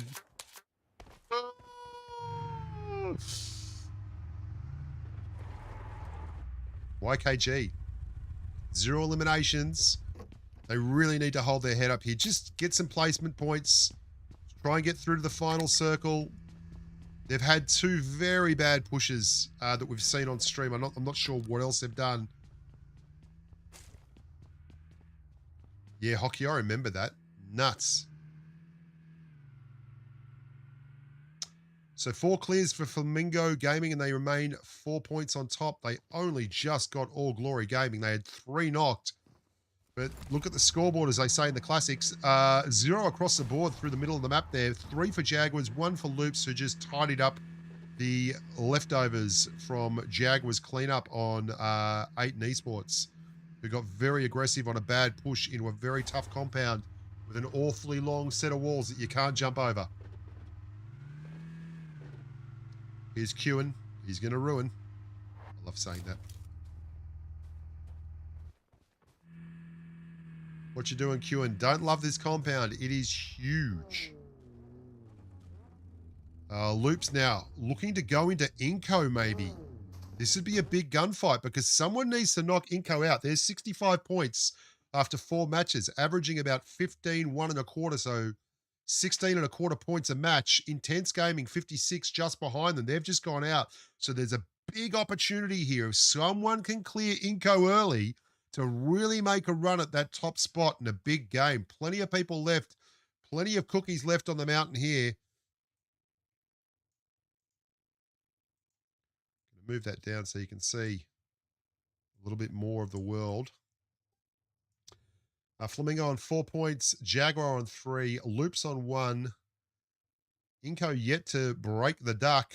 They haven't dusted off the seal there. Alpha either. Plenty of big names there. Still to go.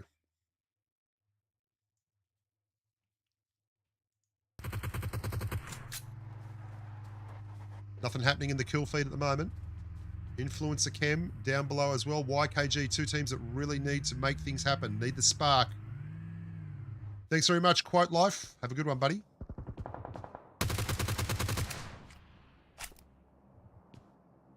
It is going excellent, Louis Payne. All the better for seeing you here, my friend. Influencer Chem, they've had a rough run of it so far. No highlights, really, so to speak. Held out forever by Loops last game before getting dusted very easily. YKG parking the, well, it's a matchbox of a car. The Zima, there we go. Loops taking out one of Jaguars. That's a big turn up. And a bit of exchange at the top of the leaderboard there. Jaguars very happy with the second place last game, but Inco not doing anything yet. Sitting pretty. The Panthers with 4 kills, and those 4 kills were Intense Gaming. IG, who went out super early. So things happening here.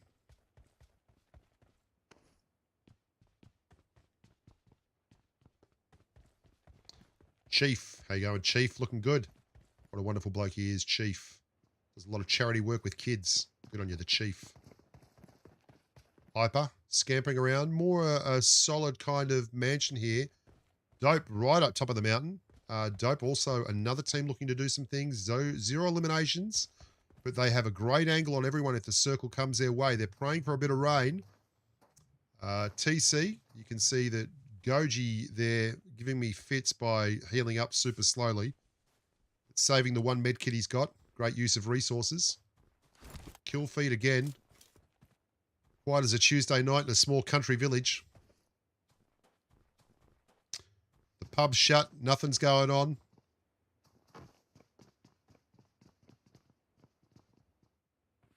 Everyone taking a deep breath. A few desultory exchanges of automatic fire from the M416 lovers. G36C would be my pickup on this one. Let's go and have a look at the rankings there. I'll kill the head cam so you can see what's going down in Funky Town.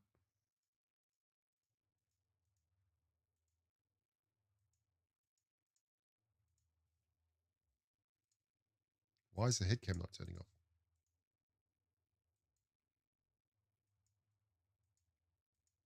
Okay, whatever.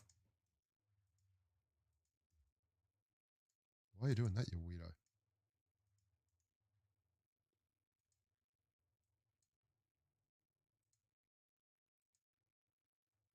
I don't know. I'm just going to leave it. Can't touch it. It's not working.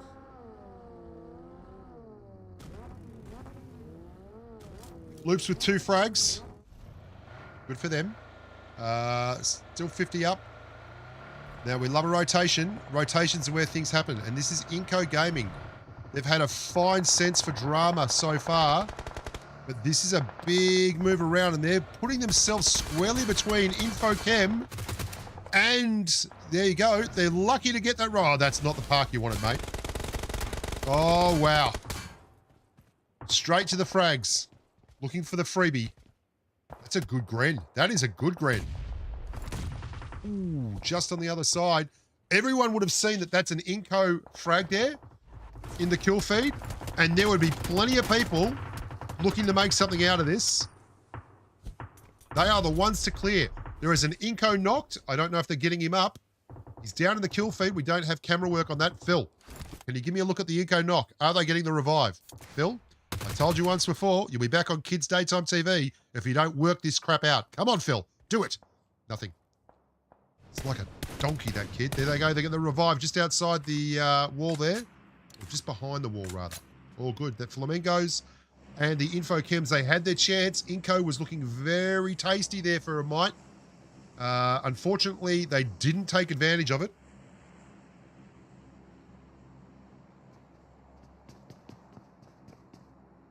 Nathan, I haven't noticed that because I do not unfortunately get to play after 5. I have a wife and a family who are like, you work 9 to 5 on this stuff. You're not doing any more than that. Louis Villanueva, good to see you, mate. Good to see you, Big Lou. Alpha 7 Esports have taken a lovely little compound this side of the river. This is what we talked about earlier. This is a map where we expected the final circles to be incredibly sweaty and all the kills to come in a flood right at the end of things. And that is, of course, because, well, I mean, it's fairly obvious. There's a compound every 50 meters on this map.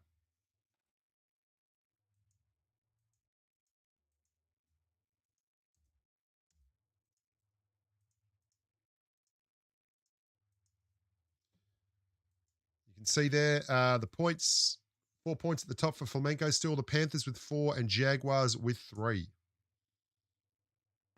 Here we go, another rotation. Hyper making a dash for a compound. Now, Panthers are just up here. Are they going to pull up? Okay, we've got ourselves a gunfight. Hyper have moved in. They've committed to this one. Panthers are really badly disconnected here. Nate's there. Nate needs to get the other side of that wall. No, horrific disconnect there. I just put a grenade straight on top of Nate now. He's done. Oh, that's unfortunate.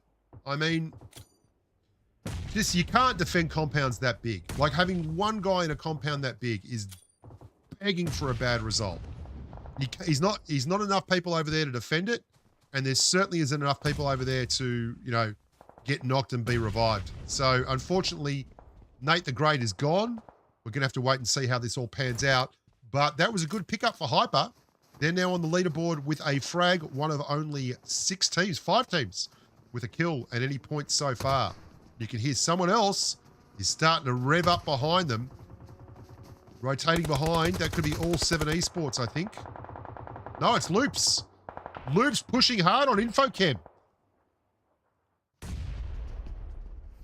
Oh, this is great. Oh, that's nasty, Granny. Shut the door on him. Everyone loves a frag in this joint, don't they? Infochem with a knock. And they again have been caught disconnected. And there's a molly. Mollies go straight through doors. Infochem are getting absolutely ripped. Oh, bad decisions were made. Mistakes were made. No retractions. Someone's just gone for a waltz through the fire and gone hardcore knocked. I think Loops should be able to comfortably get him up, but they've lost Mythic 44, who was the best esports photo of the whole tournament.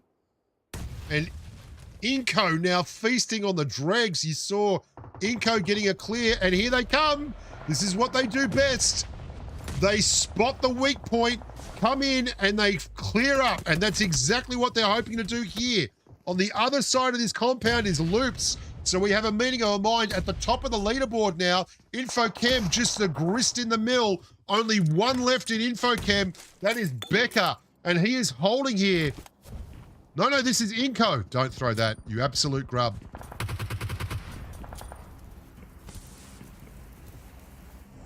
.42 left in a tiny circle. The kills are going to come like a flood of fury here. Royals of War coming in, looking to work out the differences between Dopes and Zuko of Panthers as a third party. Here they come.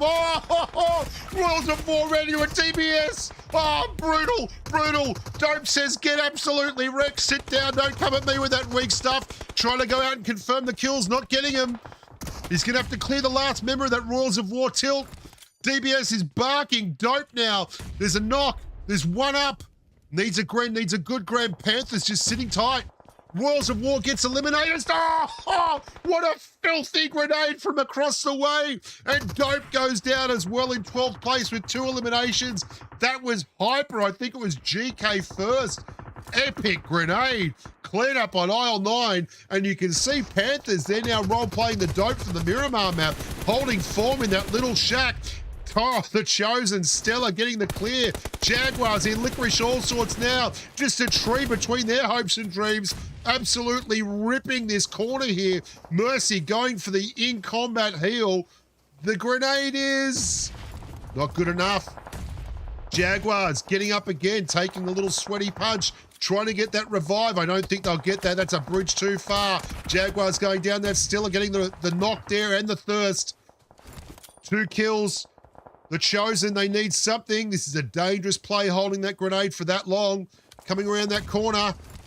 Big hits though. Mercy getting another in combat top up. 2 on 2 now. We can see the kill feed going absolutely ham in the background as Stella takes it back up to full health. Mercy, everyone's got a DBS in the smoke. Stella's DBS doing the business. It's a 2v1 now.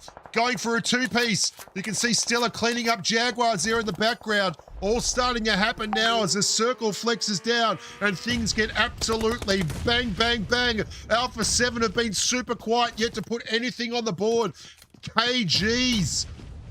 They've been holding this combat. YKG, they've got 1 frag and they are now locked in a death struggle. With Alpha 7, 9 teams remaining. QZZ doing big numbers in the damage. The kill feed going absolutely bonkers as the circle cuts down the hopes and dreams of so many young amigos. Godji on the push now. Look at that. That is not a safe place to be. Well done, well done. Overnights holding firm as Inco goes and tries to clear the last out of Loops. The DBS doesn't care how many hit points you're on. Becca goes down looking for the thirst. That's a knock and a thirst. Big flushes.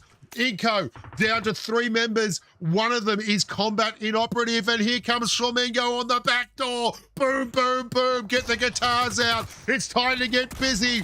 Panthers go down in the back feed. Inco absolutely fragging out like a boss. Loops down. This is a battle for the ages at the back end of the map. And Flamingo are looking to confirm all.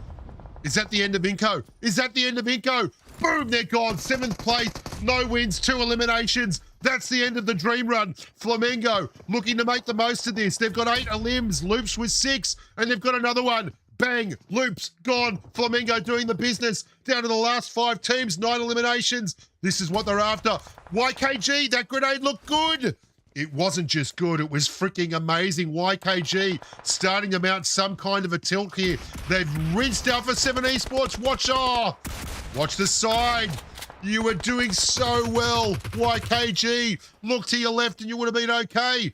2v1, but one is on the revive. Flamenco going to do the same thing. Roll around the map and third party, another young human.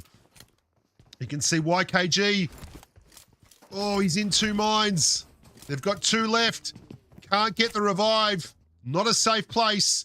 YKG 24, and here comes Flamenco. They're doing it again. They're here to farm, boys and girls. And I'm telling you, they're looking ferocious. The blood is in the water. The sharks are circling, and they're playing nylon string Spanish guitars. Oh, not to be outdone, though. Hyper's still sticking it in. Big fight there. Qing in the ruin, and he's down, and he's knocked. Alpha 7, Flamenco looking every inch the champions as they roll up to the top of the hill and take third party. Overnight, coming into the blue, looking for that confirm on Hyper.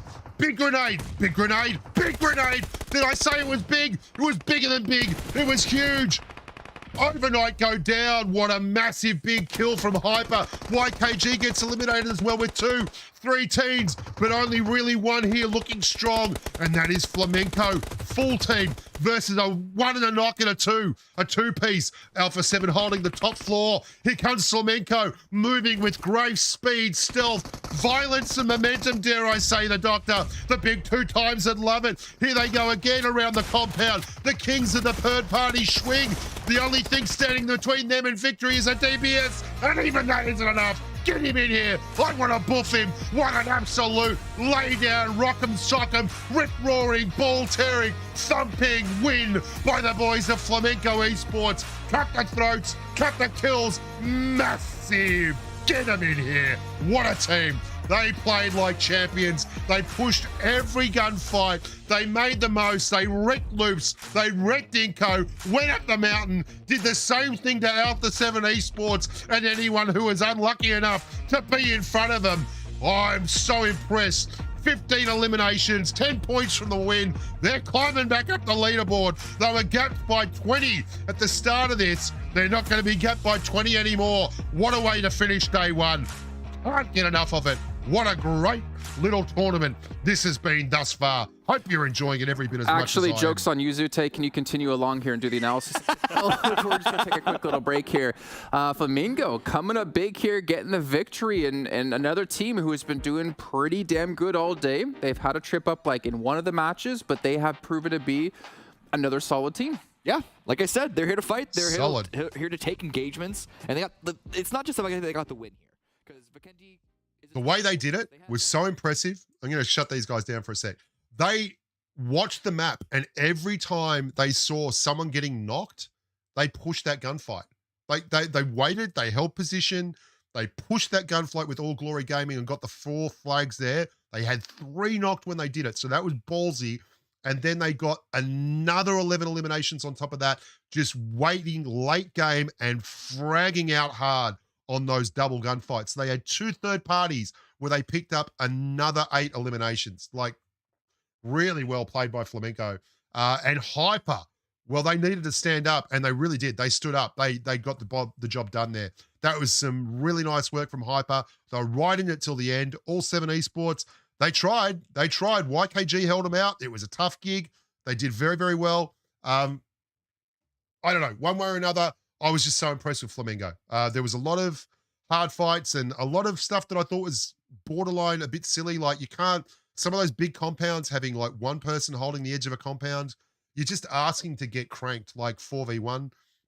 You've got to have something you can hold. Of course, maybe that's the compound you get stuck with and you're third party and you can't cross the road. And, it's easy when they only show you one little specific part of the map. But I thought that was just all round some incredibly well played football. And I'd come back and watch it again. Hell, I'd buy a season ticket for that. I wish I could do more of this stuff. We're going to put the next code up in the chat. I hope you guys are good luck with that and you get it done. Here we go. We ready? 3, 2, 1, and pop them. See what Seven's got to say. Like really good rotations. You don't win events every single round. So, picking a team to win an event does not mean I need to pick them to win a single round. That's all I'm saying. Okay. Fair enough. QZZ. G-Kiss with 6 eliminations. QZZ with 3. Nice stuff. I'm so confused right now. If they want to 7 on me, they won't be pretty much looking at I hope you guys are enjoying the commentary too. Well, I mean, 1 out of the 5 matches they've done okay.